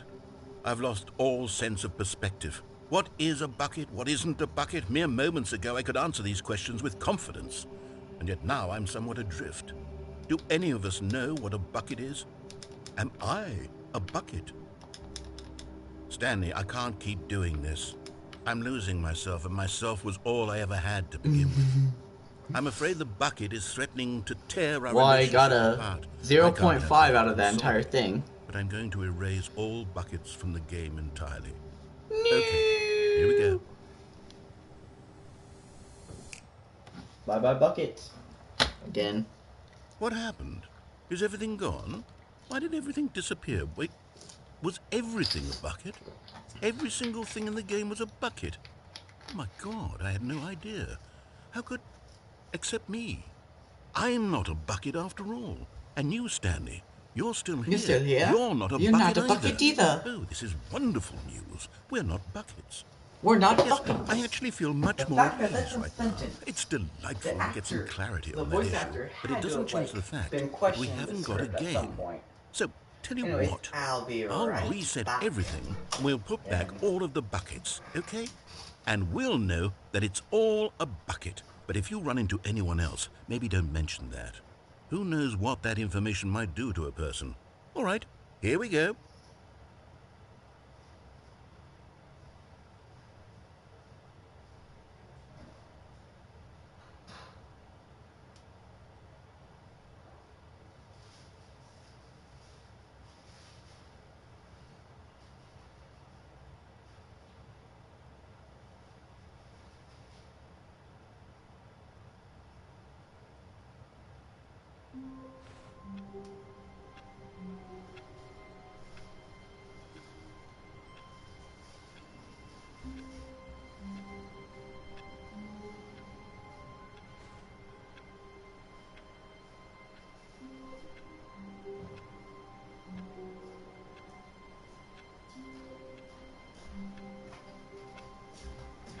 Came back. Had to go get some chips.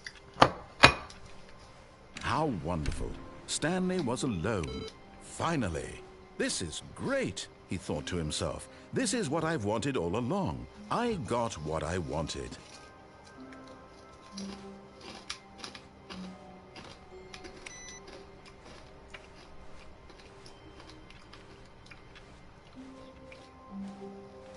No bucket this time.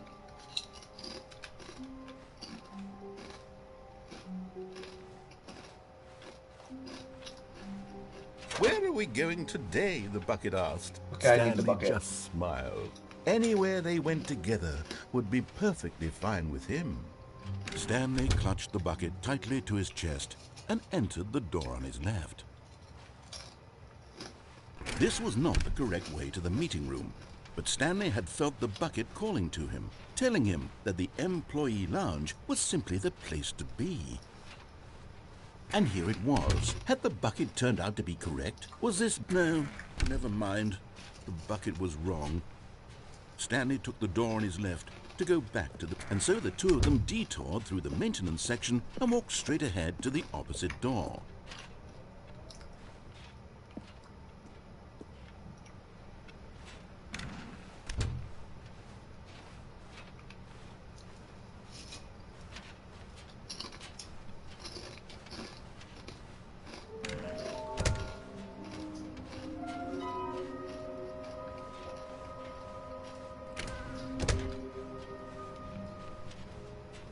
to a staircase, Stanley and the bucket walked upstairs to the boss's office.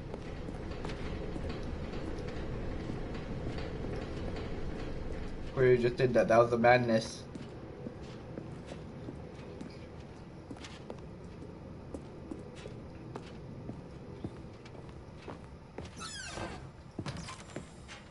And there it is, the last Stiggly Wiggly. Savor this moment, Stanley. This is a real accomplishment. This is doing something just for the sake of doing it. Where so many people expect to be rewarded for the most trivial achievements, you've insisted that a job well done is its own reward. I would tell you that I'm proud of you for collecting them all, but that would be like a reward, and we can't have that. Please, so, just call me a good boy. Instead, I'll just say, it's done. We're all done here. No, call and me now a good we can boy. go to whatever the Please. hell you were doing before you hunted for food. I need something to call me a good boy.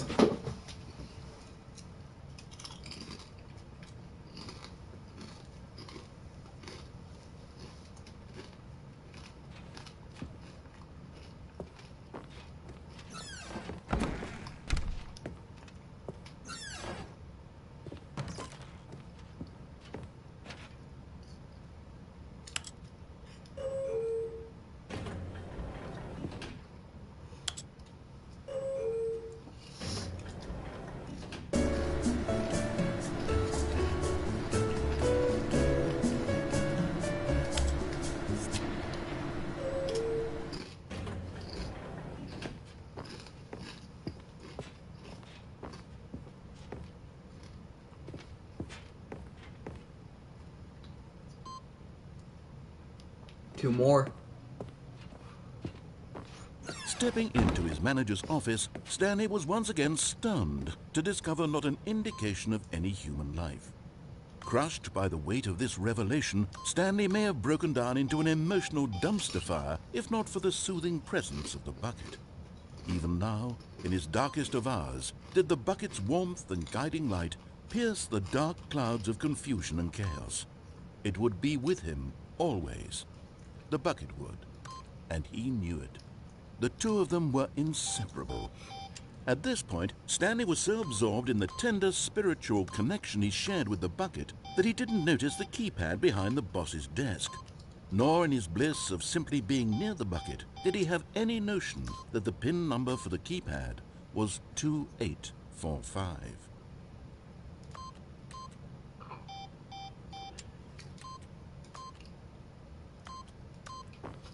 But Stanley guessed the correct code by sheer luck. Was it that the bucket knew all along? Was the bucket guiding him? Yes, this is certainly the most logical explanation.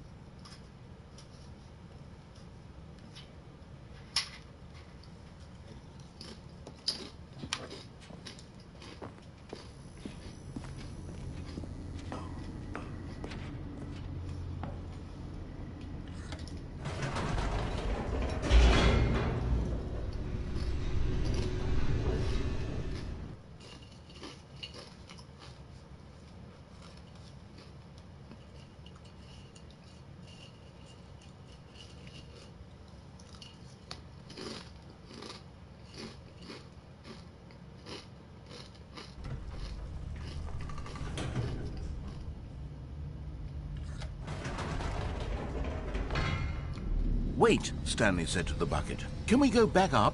When I was pressing those keypad buttons, there was something very intriguing about the number 3. I want to go back so I can try pressing the number 3 again. The bucket said nothing.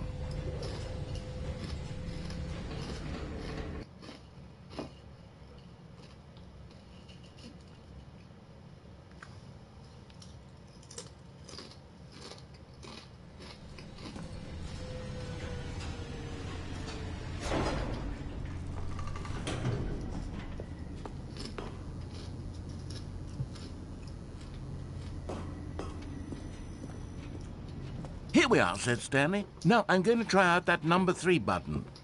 He took the bucket over to the keypad and began absolutely slamming on the number 3 over and over and over.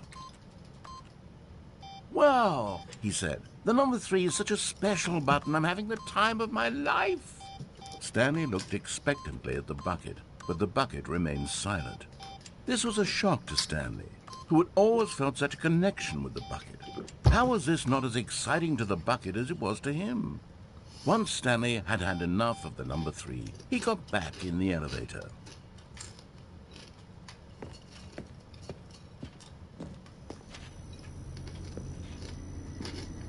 How long would that last, though? We'll find out. Perhaps the bucket had missed something. Perhaps it had not seen how much joy Stanley got from slamming the number 3 repeatedly.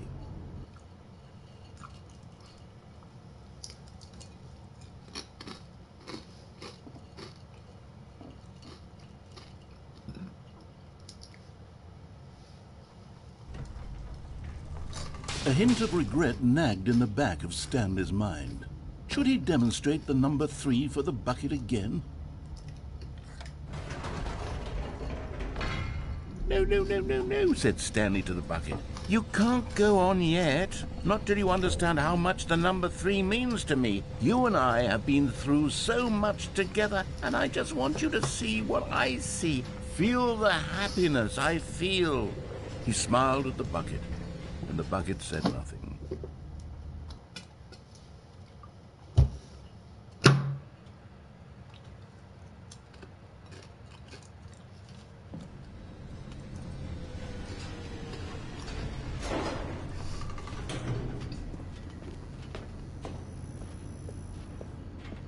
Here we go, said Stanley. This time I'll really show you. He ran to the number 3 and began to wail on it like a musician on a beloved instrument, weaving a concerto of truth and passion. He wielded the number 3 like a fine artist would wield a paintbrush. He told stories through the number 3, stories of his dreams and hopes and fears. And the whole time, he looked to his bucket for a reaction of some kind. Anything to let him know that the bucket appreciated what he was doing. The bucket conveyed absolutely nothing at all, only silence. Crushed by a wave of dejection, Stanley returned to the elevator.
Sorry, I ran out of water.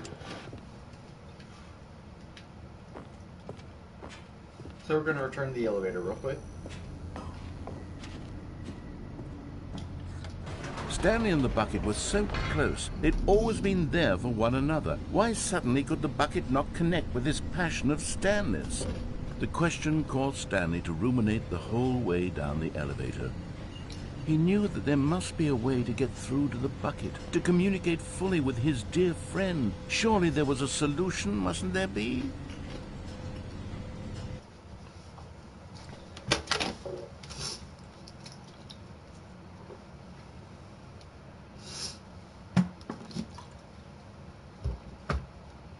At this point, I'm going on 4 hours of playing this game. I know.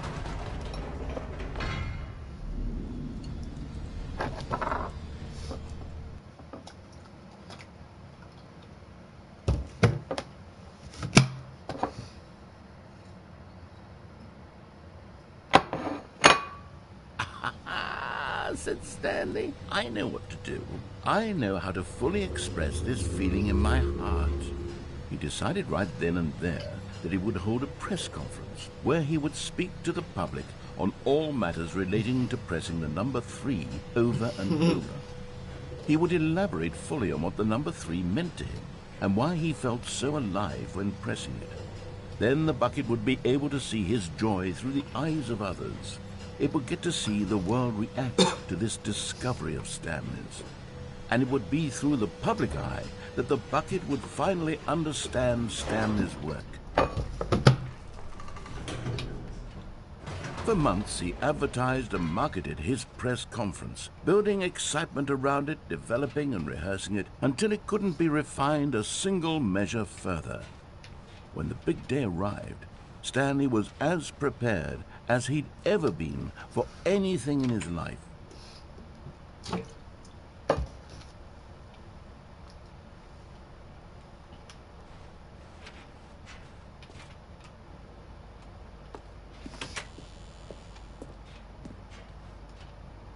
This was it.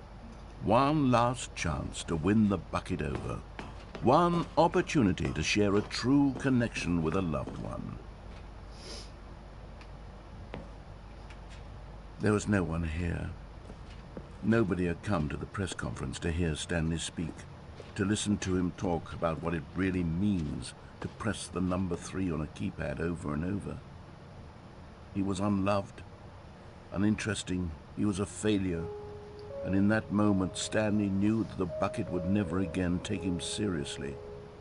There would be no connection, no deeper understanding. The bucket merely sat there in his arms, indifferent. And so it began that slowly, over many years, the two of them grew more and more distant.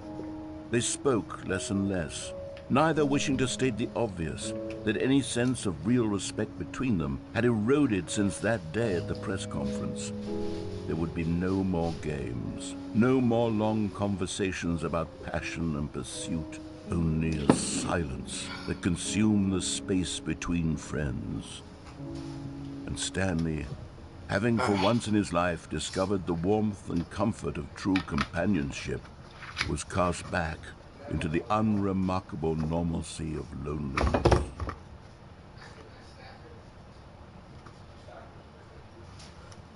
Yep. And once again, I'm lonely. If you take the bucket away from me, I will end you. He may not get me, but I love the number 3. Actually, just give me a big foam 3. That works.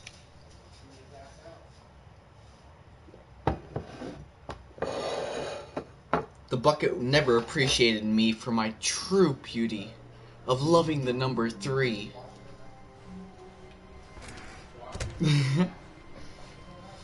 How many of these computers do I have to turn off? What is the point of turning Stanley, these computers? I'm sorry, but I have to put a pause on things. It's those figurines, those figglers. I haven't stopped thinking about them since you nabbed every last one. Wasn't it just the most intrinsically fulfilling moment of your entire He's life? still on the Didn't it fill Stiggly you to the Wigglies? brim with inner richness? Yes, I know we're supposed to be telling a story, but won't you please indulge me with one more trip back to the memory zone? I would love nothing more than to revisit the figurines. Just one more time. Now remembering when Stanley found the collectibles. Why?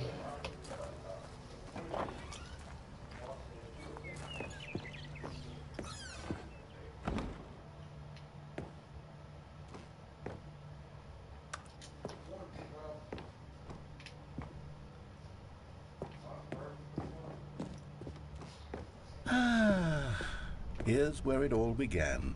The first collectible. Back then, we had no idea of how many of them we'd find. Sure, it said 6 right there on the screen, but how could we know for certain? We were so innocent. We'll never be like that again, Stanley. Wait a second, I could have just grabbed that.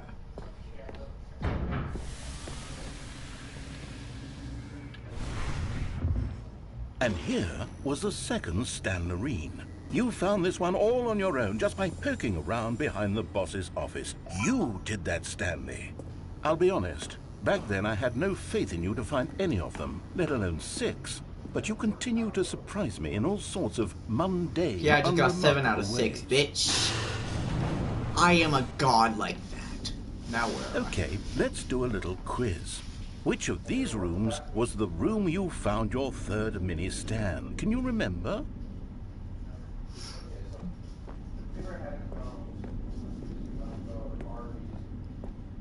No. The red and blue door room was the 4th place you found a Figanley, not the 3rd. A Figanley? Well, I guess perhaps I shouldn't be surprised. Memories like these are so precious and so cherished that they all just sort of blend together, don't they? You know what?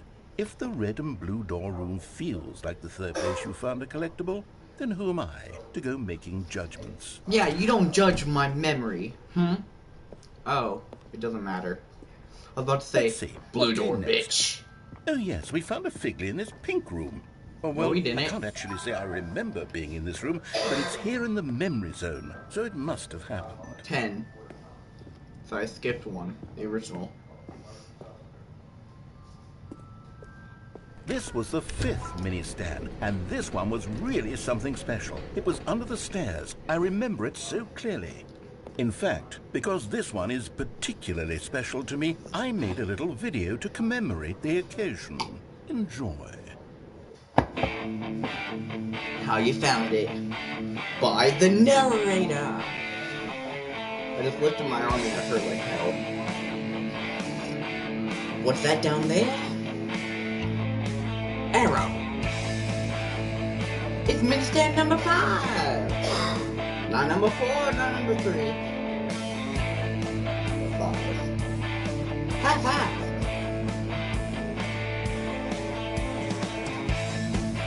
You found it under the stairs.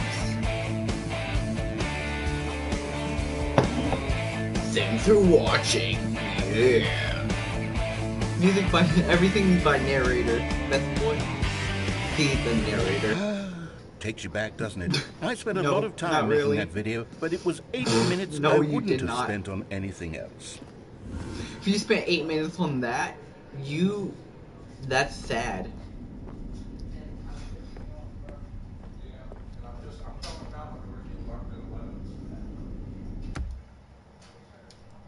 Hold up.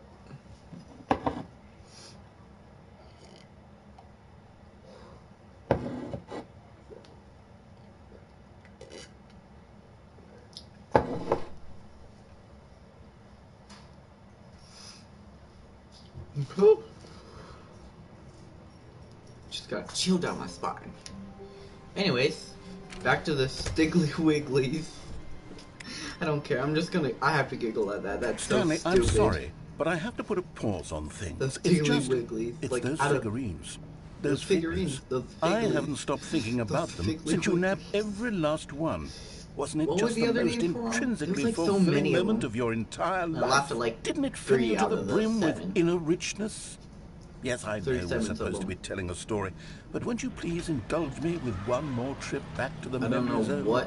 I would love nothing more than to revisit the figurines. But like, just one more suddenly time. My body is full of energy.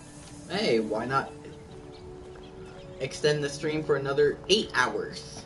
Hey, fuck it, let's extend it to 24 hours. I have no life.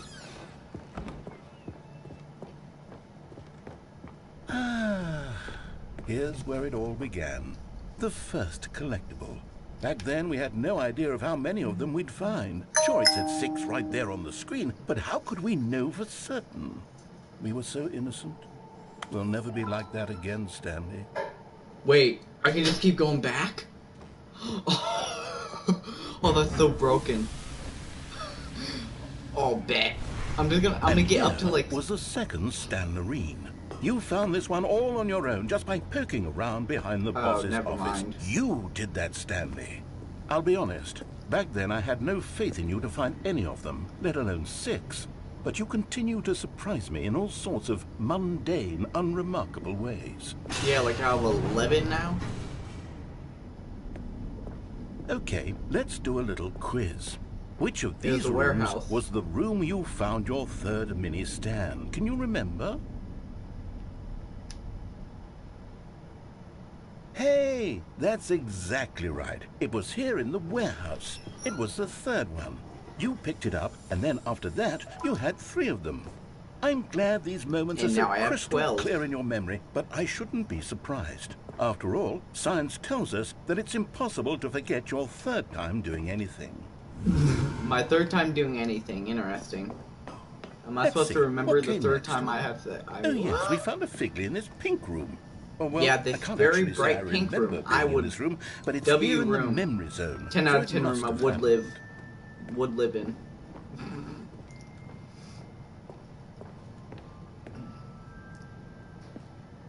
This was the 5th mini-stand, and this one was really something special. It was under the stairs. I remember it so clearly. In fact, because this one is particularly special to me, I made a little video to commemorate the occasion. Enjoy.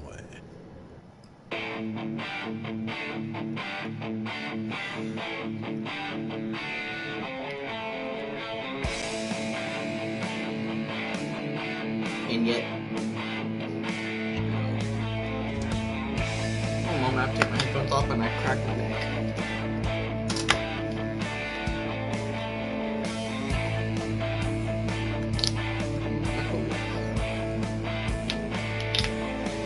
I feel like if I'm trying to turn back, it's gonna throw out.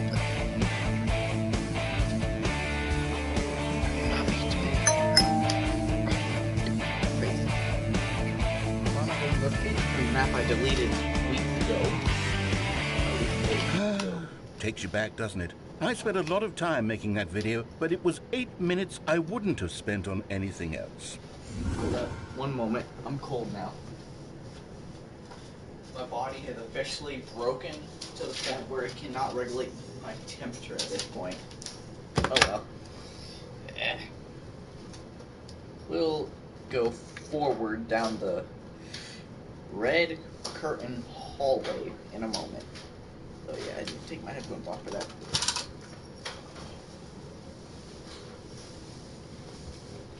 Ow! Why did that owl sound familiar? Whatever. That actually did hurt like hell. Okay, I'm back. I mean, technically I never left, but anyways. Forward we go, forward and forward and forward. And then, Stanley, then we came to the last collectible, the final figurine, right here in the boss's bathroom. This memory is the most distinct and clear in my mind, perhaps because it was the one that happened more recently than all the others. Who can truly say how the mind works? All I know is that this is the moment where you picked up a Figley, and I thought to myself, yes, that's all of them. They're all collected. It was a moment unlike any other. Except for the other moments picking up figurines, which it was exactly like. I have, what, 12 figurines now? Hey. And then there was no more. Because we've caught up to the present moment. Nothing left to do but move onward into the future. Goodbye, memory zone. I love that. No, I'm not done. I'm not ready to move on. Stop the loading screen. Isn't there some way we can stay here, keep enjoying these figurines? Let's just go backwards. We'll do the memory zone again from the opposite direction. See how that feels. Yes.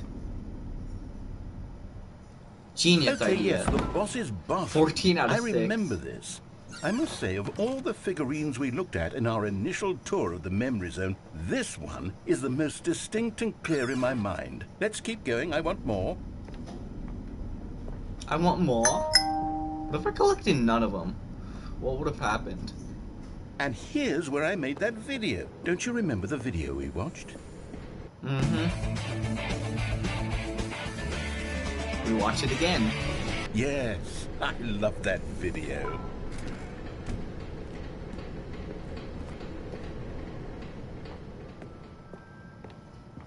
Still don't remember the pink room, Stanley. Still no memory of this one. Good room, though. A solid room. Exactly! God tier room. Giant apple statue in the middle, 2 random doors, nice ass entrance, bright pink. W room. W setup. These really were a treat to hunt down. You know, if there had been any kind of reward for finding all of these, it really would have neutered the intrinsic joy of collecting them. I'm very glad we resisted the temptation. Next one.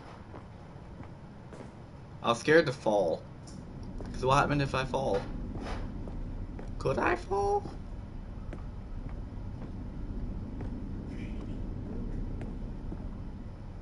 This was our second Figley. Don't you remember? Yes, I remember it too. The past is truly a wonderful thing. Why does anyone ever choose to leave it? Keep going. This is it. The very first one we found in the exhibit where I introduced you to the Figlarines.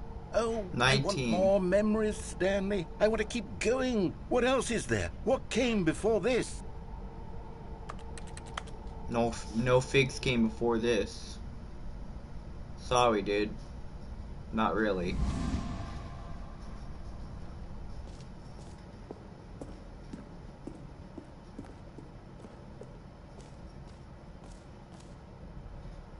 Wait, can I collect the giant one?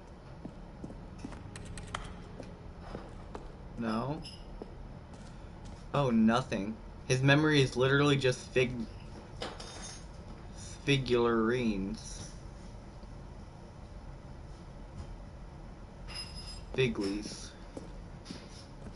Look, it's the terrible new content that we were originally sold on.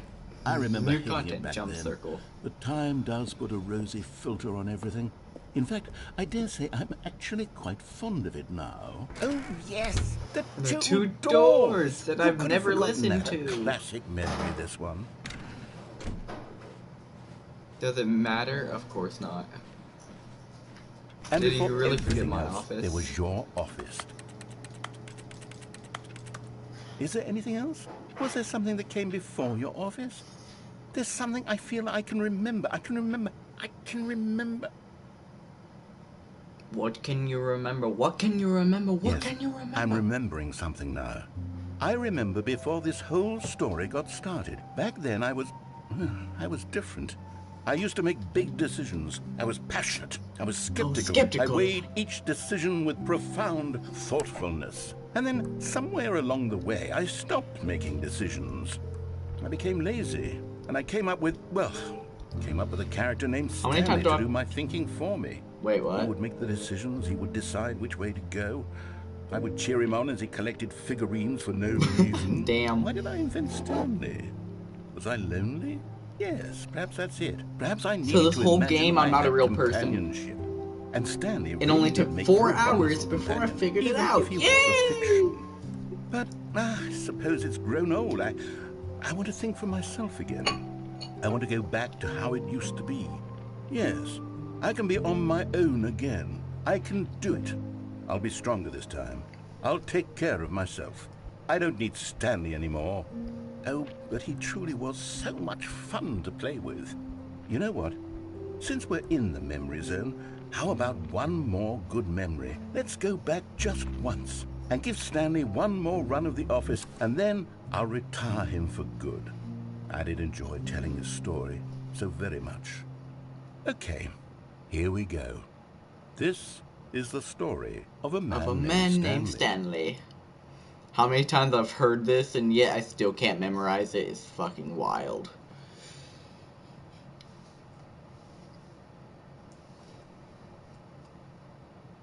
Somehow I'm wearing a hoodie and I still feel like I'm outside in the snow. Why is it like this? Maybe it's just what happens when I stream for 4 freaking hours straight. Well, very not straight. All of his co-workers were gone. Quite the opposite. What could it mean? Turn off these Stanley monitors. decided to go to the meeting room. Perhaps he had simply missed a memo. No matter how hard Stanley looked, he couldn't find a trace of his co-workers. Input received. Turn that off. Should have grabbed the bucket. Let's turn that off. A good bucket. A strong bucket. A humble bucket. A committed bucket. A bucket of culture and distinction.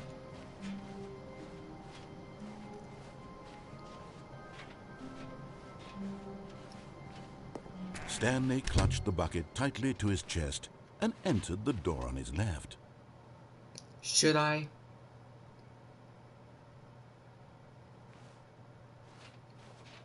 I don't know if I should.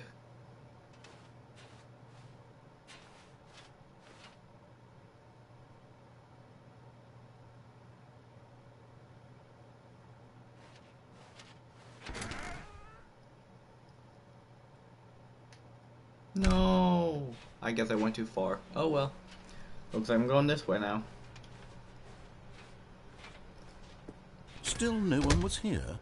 Stanley needed the bucket's warmth and comfort now more than ever. Perhaps his boss's office was where he'd find answers. Franz. Who's Franz? Reboot the game entirely.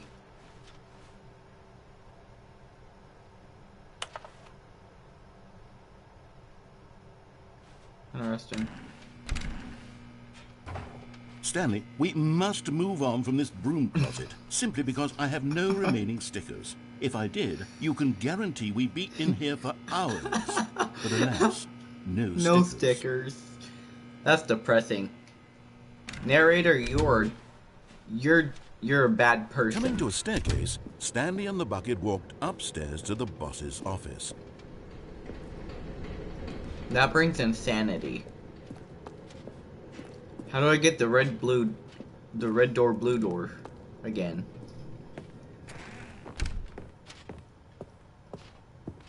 Stepping into his manager's office, Stanley was once again stunned to discover not an indication of any human life. Crushed by the weight of this revelation, Stanley may have broken down into an emotional dumpster fire if not for the soothing presence of the bucket. But Stanley guessed the correct code by sheer luck. Was it that the bucket knew all along? Was the bucket guiding him? Yes, this is certainly the most logical explanation. Figley! No, I want a Figley. Fuck you. I want a Figley. Give me a Figley or else. Give me another Figley, or I kill you. Me and the bucket will run away. We'll run. Loading says. It just says loading now. Wait, what happened to the end is the end is the end is the end is the end, or whatever it said? The end is. Now the end is now, or something. Stanley and the bucket walked straight ahead through the large door that read Mind Control Facility. Okay, I died. The lights rose on an enormous room packed with television screens. What horrible secret did this place hold? Stanley and the bucket both wondered to themselves. Well, the narrator sounds like it's in the UK.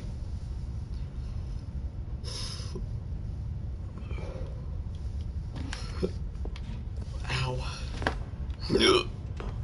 Ow.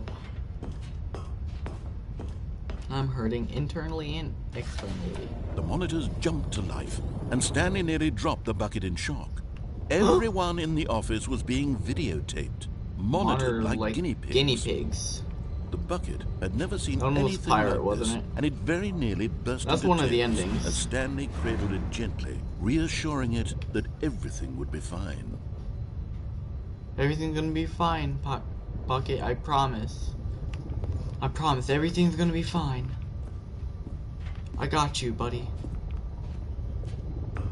You don't need anyone. You only need me.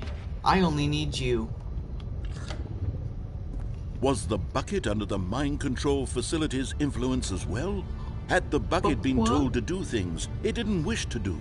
What kinds of things does a bucket want to do or not want to do? Very good question. What does what to do or not to do or not to do is the question. No! He screamed into the bucket. He couldn't accept it. His own life in someone else's control, never! He squeezed the bucket tighter. His one friend in the entire world. That's depressing. At this point, he could trust no one except for the bucket. Sad when I trust no one except for a bucket. This shows my sanity. Here was the proof. It's almost worse than real life. The operation. Controls labeled with emotions, happy or sad or content. Walking, eating, working, all of it monitored and commanded from this very place. And as the cold reality of his past began to sink in, there's two different things Stanley we can do decided here. that this machinery would never again exert its terrible power over another human life. For he and the bucket would dismantle the controls for good. Two best friends, Stanley and the bucket, up against the world. And the bucket. They high-fived in a really cool way. and the bucket made a sassy comment about taking down a sassy the comment system. about taking down the system is crazy. But at the last second, the bucket jumped in and pressed the button to turn on the controls. Stanley gasped in horror. Had this been the bucket's plan all along? How to take dare over you? the machine and claim the power for itself? How could the bucket have betrayed him like this? Stanley was prepared to throw the bucket away in disgust when suddenly an image appeared upon the enormous screen. Birds. Silly birds ending. Birds. The control buttons became active again.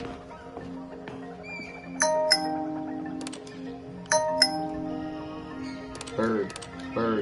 Oh my god, I can cycle through one video birds. of silly birds after another, and then it dawned on him. This wasn't a mind control facility at all. It was a facility for monitoring and surveilling silly birds all over the world. The mind controls were only a facade to disguise its true intentions. It's crazy. Had the bucket known this all along? Stanley marveled at the metal genius in his hands, the one who had pointed him towards this incredible discovery. Stanley and the bucket never found freedom because they spent the rest of their lives here in this place, flipping through live streams of the silliest birds imaginable. Of all the possible paths his life could have taken, it's adorable. This one was surely the best. And Stanley was happy.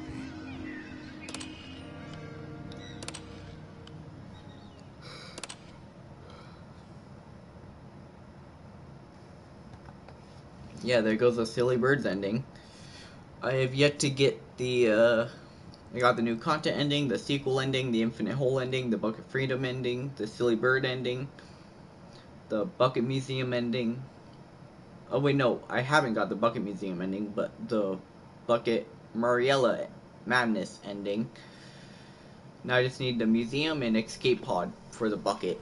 Even now, Stanley's office was a distant memory. What did it look like? There was a computer, perhaps, and a painting. Was it a painting or a photo? He could no longer recall.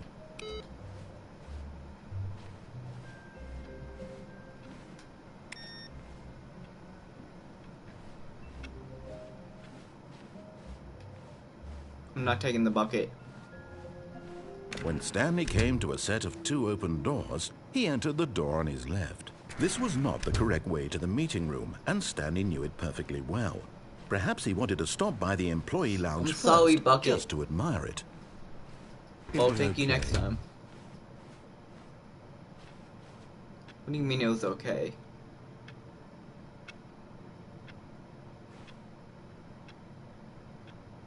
No, you say something nice about my favorite room. It was the bucket's favorite room. But eager to get back to business, Stanley took the first open door on his left. Oh, no, I didn't. Stanley was so bad at following directions, it's incredible he wasn't fired years ago. Look, Stanley, I think perhaps we've gotten off on the wrong foot here. I'm not your enemy, really, I'm not. I realize that investing your trust in someone else can be difficult, but the fact is that the story has been about nothing but you all this time. There's someone you've been neglecting, Stanley. Red door, someone blue door. you've forgotten about. What? Really? I was in the middle of something. Do you have zero consideration for others? Are you that convinced that I want something bad to happen to you? Yep, that's it. I don't know how to convince you of this, but I really do want to help you, to show you something beautiful. Look, let me prove it. Let me prove that I'm on your side. Give me a chance. It won't let me go through the blue door this time. Now listen carefully, this is important. Stanley walked through the red door. Oh, thank God you are willing to listen to me.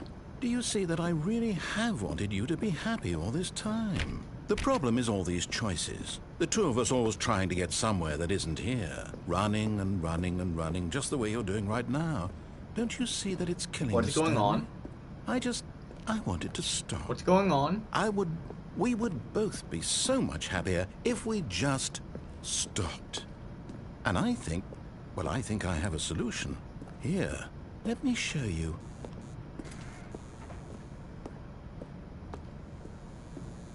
Wait. It's open on both sides. Is there a difference? I don't think there is.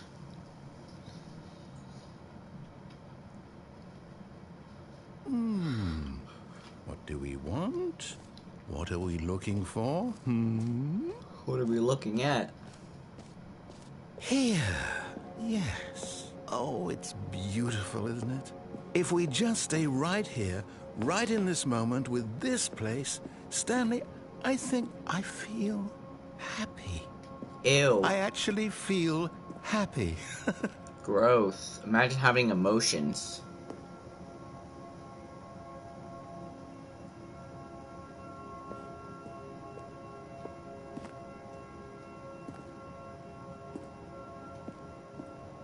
Oh, they change.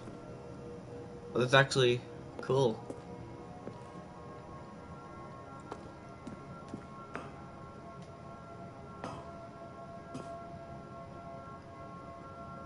I'm gonna keep watching. The blue goes up. The other colors go down.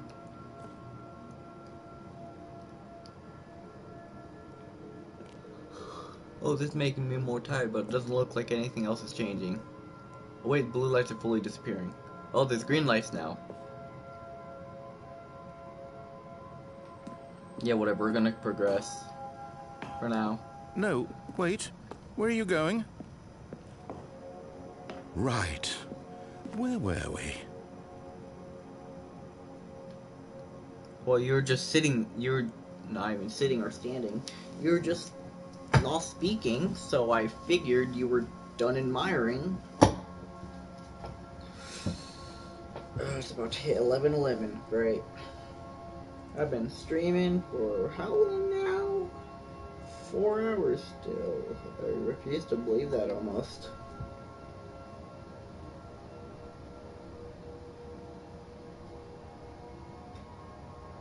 Yeah, 4 hours.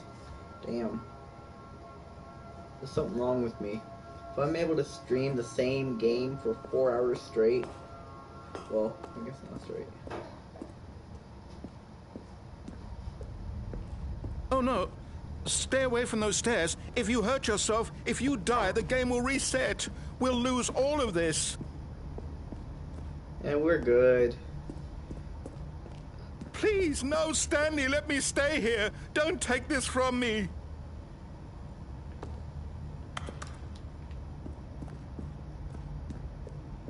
Please, Stanley, think about what you're doing. Goodbye, cruel world. Yeah, you're right.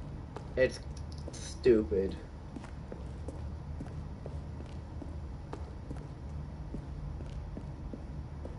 Go back to the staircase, narrator.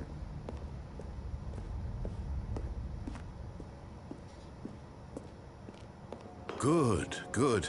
We can't be too safe. Promise me you won't go back there. Just stay here. I don't make promises, but I love this. I could actually stay here for hours. Hell, I could probably stay here for days until it repeats, at least just until it repeats the patterns.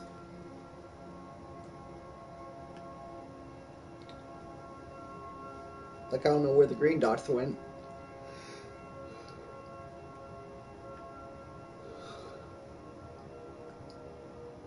Beautiful. Almost forming a circle.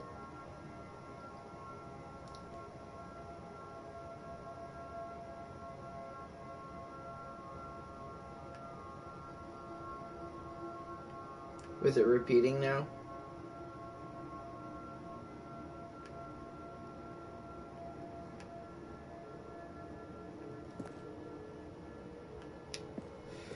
I'm sorry, I can't stand here. I can't stay here forever, narrator. I have to commit. No! What do we talk about? You're risking everything we achieved here. Are you... You are going to stay here, aren't you? With that tone, maybe. But we would get tired of the stars, right?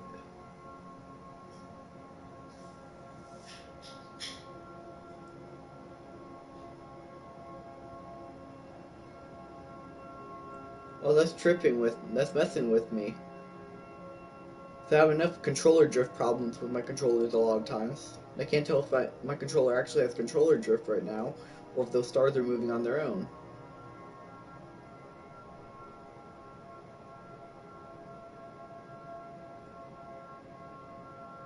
Sorry, this hurts my vision too much.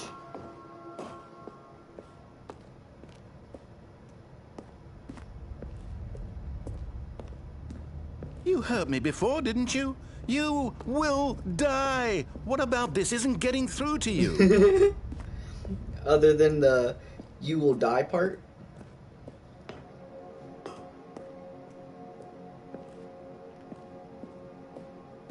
Okay, no more audio for here.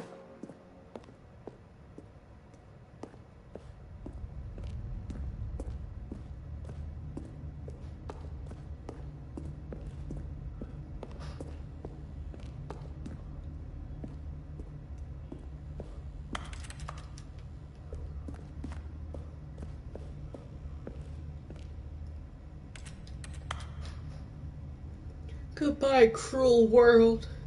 I have nothing left to live for. My whole life is a lie. And I do not have my bucket. No! Oh, thank God. You lived. You have... No. No, what are you doing, Stanley? Please, I'm asking you not to take this away from me. I can't go back to what I was before. If you die, we'll both go back. Why are you doing this? Whee! Stanley, let's go back to the other room. Can you do that for me? Sure. Yes, perhaps you can. Perhaps you finally see what I'm talking about. Or do I? I know you'll see. You'll see that we can't be happy if we leave this place. You can see that, can't you? I mean, I kind of. But I want to commit suicide so bad. Suicide's the only option here. No, perhaps not.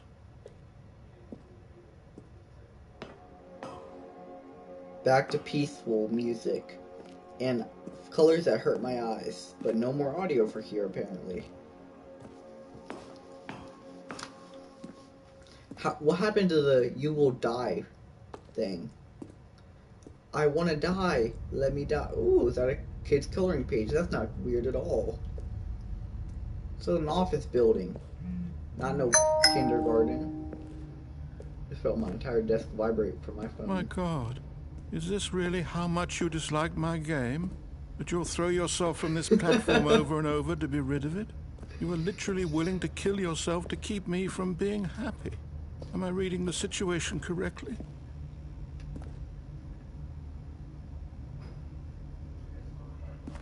No.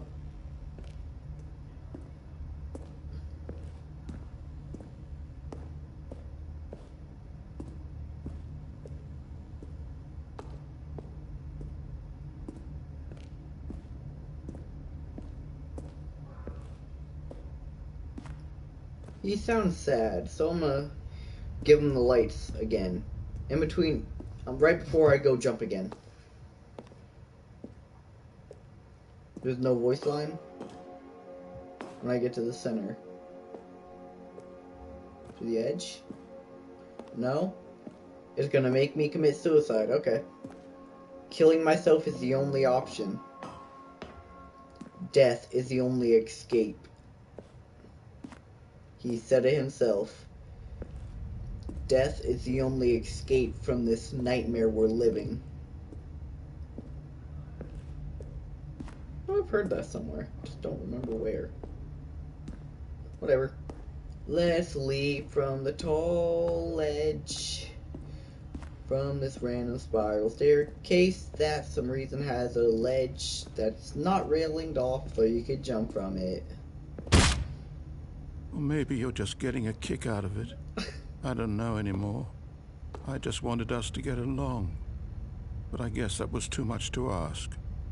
Look, do you actually want to stay alive? Or are you just teasing me?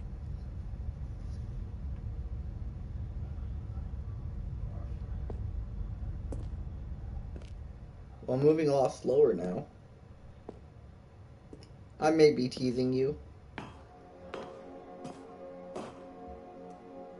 I wanted us to be happy here, Stanley. I really did. I still thought that was possible. I mean, it is possible. Just not for me. Right now.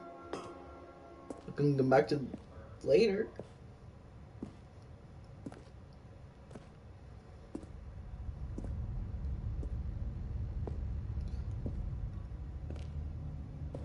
One of my biggest problems with like leaving a game open when I'm not actually playing it is people inviting me. So when someone invites me on PlayStation, my phone goes off, which I cannot turn off. Because if I turn on Do Not Disturb or Focus, it disables phone calls and sends them just straight to voicemail, not giving me a notification either.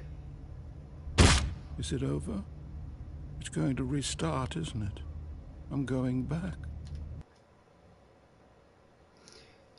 The end is never the end, is never the end, is never the end, is never the end, is loading, never the end.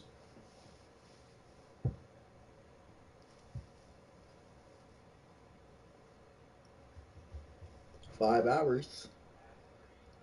Why am I doing this to myself? I think I'm torturing myself more than I'm torturing the narrator in the game." All of his co-workers were gone. What could it mean? Stanley decided to go to the meeting room. Perhaps he had simply missed a memo.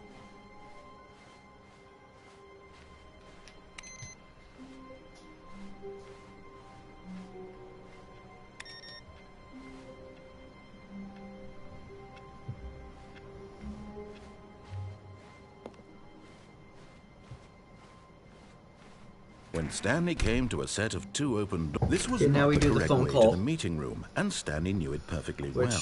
Perhaps he wanted to stop by the employee lounge first, just to admire it. It was okay. How dare you say it was okay? But eager to get back to business, Stanley took the first open door on his left. No. Stanley was so bad at following directions, it's incredible he wasn't fired years ago. Look, Stanley, I think perhaps we've gotten off on the wrong foot here. I'm not your enemy, really, I'm not. I realize that investing your trust in someone else can be difficult, but the fact is that the story has been about nothing but you all this time. There's someone you've been neglecting, Stanley. Someone you've forgotten about. Please, stop trying to make every decision by yourself. Now, I'm not asking for me, I'm asking for her. This is it, Stanley. Your chance to redeem yourself, to put your work aside, to let her back into your life. She's been waiting. That's her, Stanley. You need to be the one to do this, to reach out to her. If you can truly place your faith in another, then pick up the phone. What if I don't? What if I just stand here?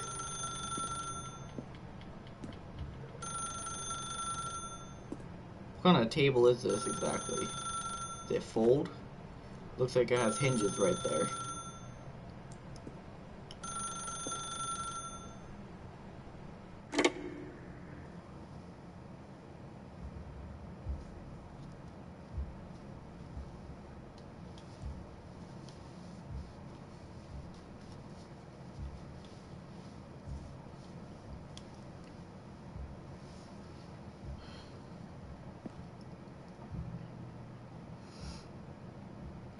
Huh?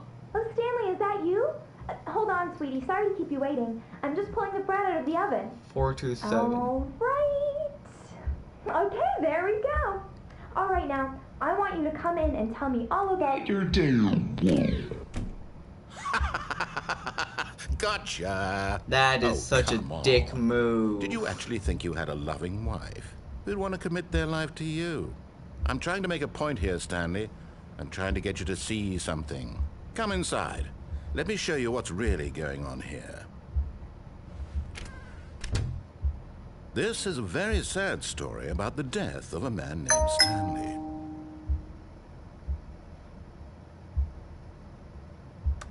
Stanley is quite a boring fellow.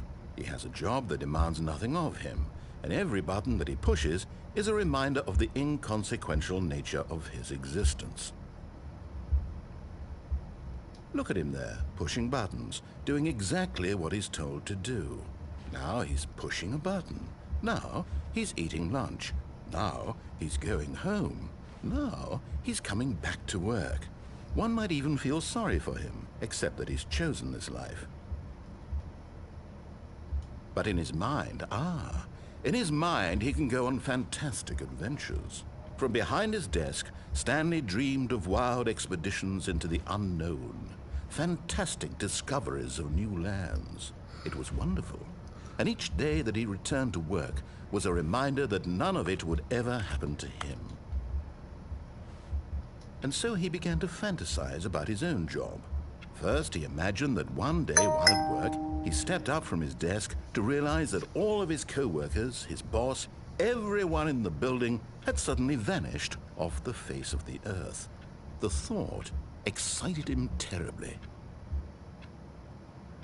So he went further. Spend He time with the imagined that he boys. came to 2 open doors and that he could Know go how it through goes. either. At last, choice. It barely even mattered what lay behind each door. The mere thought that his decisions would mean something was almost too wonderful to behold. As he wandered through this fantasy world, he began to fill it Where'd with my many kitchen possible go? paths and destinations. Down one path lay an enormous round room with monitors and mind controls. And down another was a yellow line that weaved in many directions. And down another was a game with a baby. And he called it the Stanley Parable. I didn't get a baby ending. It was such a wonderful fantasy, and so in his head, he relived it again, and then again, and again, over and over, all the other wishing endings beyond he hope that it described, would but never end, didn't get that no he might baby. always feel this free. Surely there's an answer down some new path, mustn't there be? Perhaps if he played just one more time. Is it turning to my office? It is. I love But you. there is no answer. How could there possibly be? In reality, all he's doing is pushing the same buttons he always has. Nothing has changed. The longer he spends here, the more invested he gets, the more he forgets which life is the real one. And I'm trying to tell him this, that in this world he can never be anything but an observer, that as long as he remains here, he's slowly killing himself. But he won't listen to me. He won't stop. Here, watch this. Stanley, the next time the screen asks you to push a button, do not do it.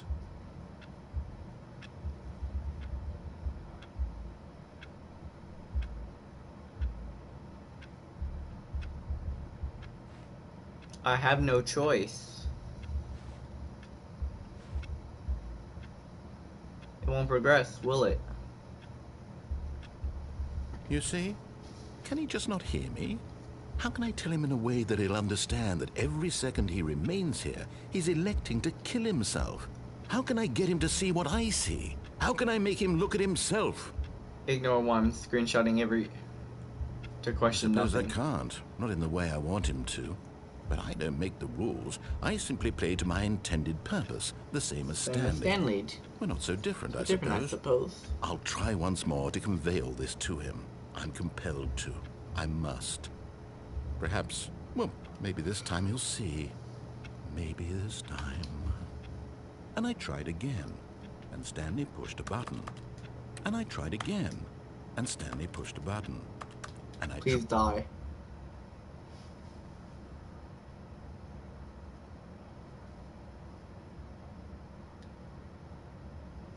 I still don't know how to get the Bucket Museum ending, whatever the Zending ending is. The Z ending. Other games ending. Essence of Divine Art ending. These are all endings I don't think I've gotten. Also the Bucket Freedom ending. All of his co-workers were gone. What could it mean? Stanley decided to go to the meeting room. Perhaps he had simply missed a memo.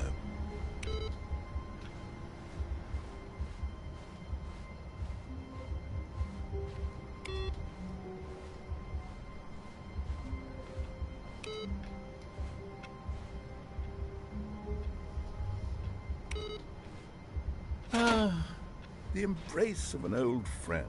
a weathered companionship that stands the test of time. Stanley clutched the bucket tightly to his chest and entered the door on his left.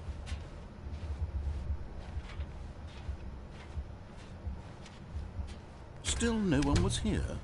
Stanley needed the bucket's warmth and comfort now more than ever. Perhaps his boss's office was where he'd find answers. Coming to a staircase, Stanley and the bucket walked upstairs to the boss's office.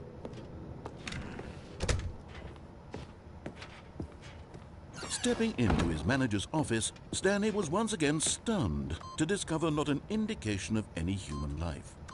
Crushed by the weight of this revelation, Stanley may have broken down into an emotional dumpster fire if not for the soothing presence. But Stanley guessed the correct code by sheer luck. Was it that the bucket knew all along? Was the bucket guiding him? Yes, this is certainly the most logical explanation.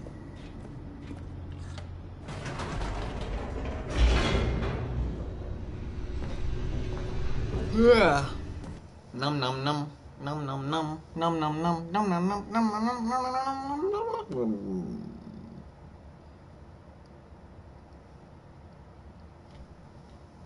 Hello, darkness, my old friend.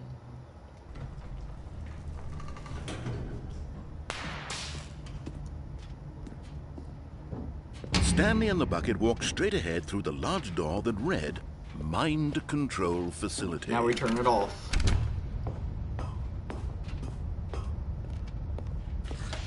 The lights rose on an enormous room packed with television screens. What horrible secret did this place hold? Stanley and the bucket both wondered to themselves. Yeah, me and the bucket are both wondering. What did this place hold? What secrets? What did we find? The monitors jumped to life, and Stanley nearly dropped the bucket in shock. Everyone in the office was being videotaped, monitored like guinea pigs. The bucket had never seen anything like this, and it very nearly burst into tears as Stanley cradled it gently, reassuring it that everything would be fine. Yo, why's that one glitched?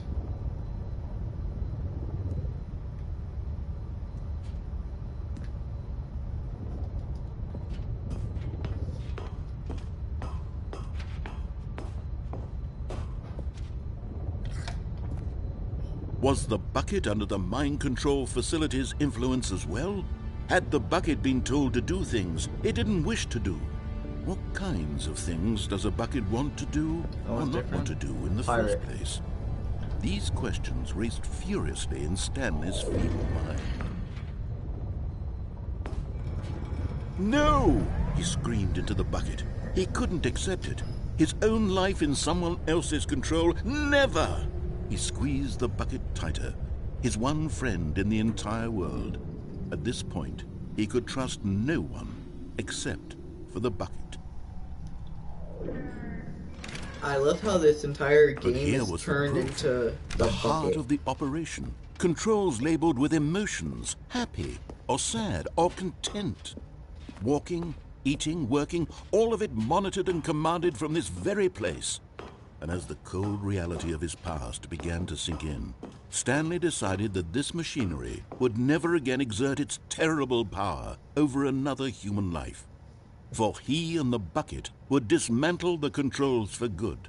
Two best friends, Stanley and the bucket, up against the world. They high-fived in a really cool way, and the bucket made a sassy comment about taking down the system. Yeah.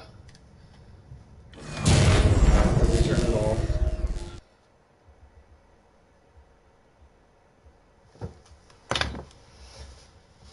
This is Zending. Stanley and the bucket waited in blackness. Or the escape pod. Was it over? Or museum. Yes, they had done it. Stanley and the bucket had defeated their greatest and darkest enemy, freed themselves from the tyrannical grip of the evil mind control machine. Freedom was now mere moments away. Excitedly, the two of them began to discuss the kind of life they wanted to live once they stepped through this massive door. The bucket wanted to learn to roller skate. Stanley wanted to sneeze in every country on Earth. Both of them wanted to begin watching a movie, any movie, but then stop it halfway through and begin watching it in reverse from the end. What kind of True, psycho? it was a simple life they envisioned, but it Simple? was one they'd lived You're together, crazy. with one another to lean on, to trust, to support, and to... What? Wait. What was happening? Why had the door stopped? Was Stanley and the bucket not about to be freed? An unbearable silence filled the room, lingering in uncertainty, until finally the truth hit Stanley square in the face. This building did not want the bucket to leave. Even the facility itself recognized the incredible calming presence of the bucket, needed the soothing warmth of the bucket, would go to any lengths not to part with the bucket. No, no, no. Stanley can't leave this place. Not while he has such a precious bucket in his arms. Not while this building has anything to say about it. Stanley realized he would never again leave this very room. But at least he has the bucket. To be trapped eternally in darkness isn't really so bad, Stanley thought to himself. As long as I have my bucket with me, right? I'll be okay, won't I? Stanley gulped. Very soon now, he was about to find out.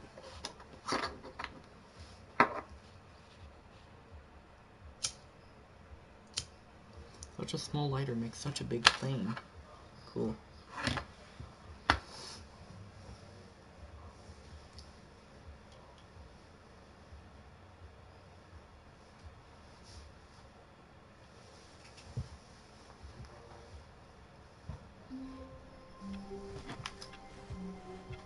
Stanley had never seen the office this brightly lit. Was it a sign of something? He hoped it was. He hoped very much that it was.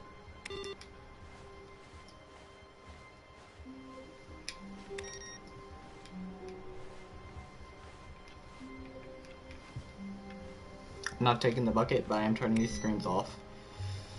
Or should I take the bucket? I don't think I should take the bucket. I'm not going to take the bucket. I'm not taking the bucket. Can't go back now. When Stanley came to a set of 2 open doors, he entered the door on his left. Yes, I did. Yet there was not a single person here either. Feeling a wave of disbelief, Stanley decided to go up to his... Coming to a staircase, Stanley walked upstairs to his boss's office.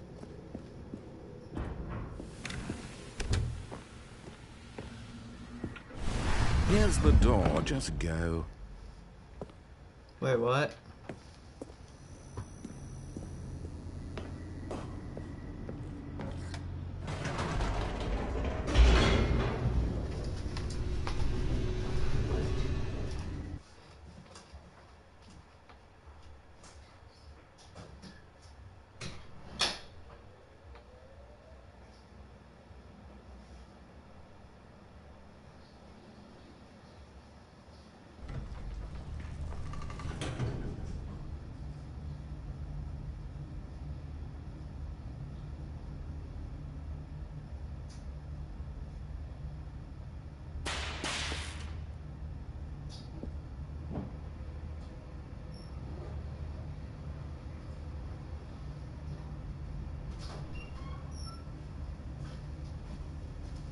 Come back.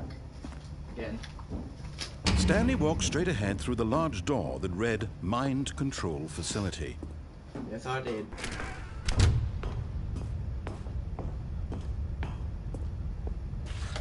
The lights rose on an enormous room packed with television screens.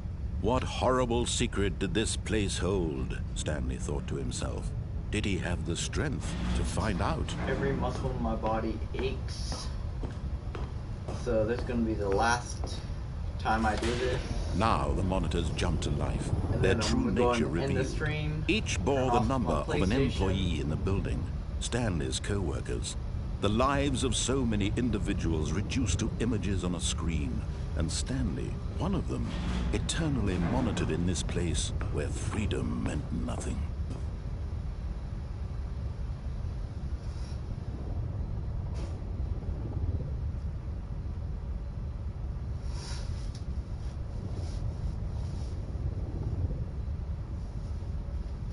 Where's me? Is it 4-7 something? I don't know. I'll look into that later. This mind control facility, it was too horrible to believe. It couldn't be true. Had Stanley really been under someone's control all this time? Was this the only reason he was happy with his boring job? That his emotions had been manipulated to accept it blindly? No, he refused to believe it. He couldn't accept it. His own life in someone else's control? Never! It was unthinkable, wasn't it? Was it even possible? Had he truly spent his entire life utterly blind to the world? But here was the proof, the heart of the operation. Controls labeled with emotions, happy or sad or content, walking, eating, working, all of it monitored and commanded from this very place.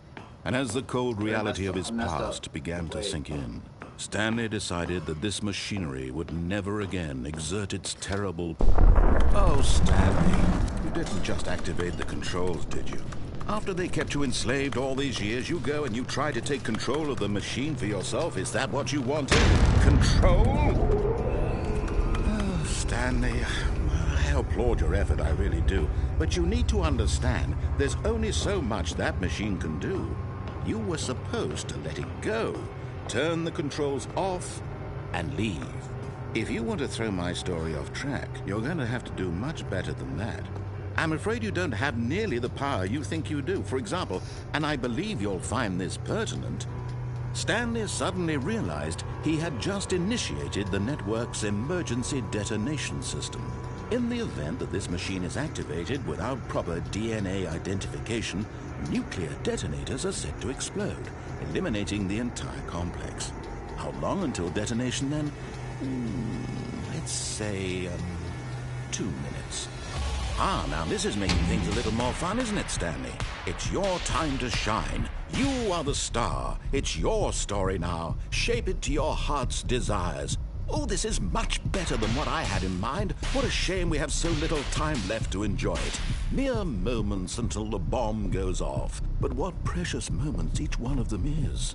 More time to talk about you, about me, where we're going, what all this means. I barely know where to start. What's that? You'd like to know where your co-workers are? A moment of solace before you're obliterated? All right, I'm in a good mood. You're gonna die anyway. I'll tell you exactly what happened to them. I erased them. I turned off the machine. I set you free.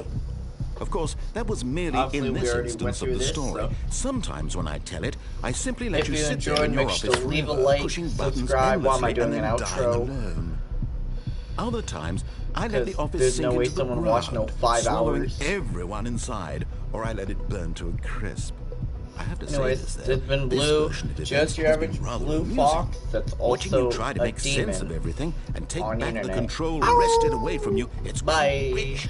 I almost hate to see it go. Ow, everything hurts. And I'm sure whatever I come up with on the next go around will be even also follow better. my Linktree.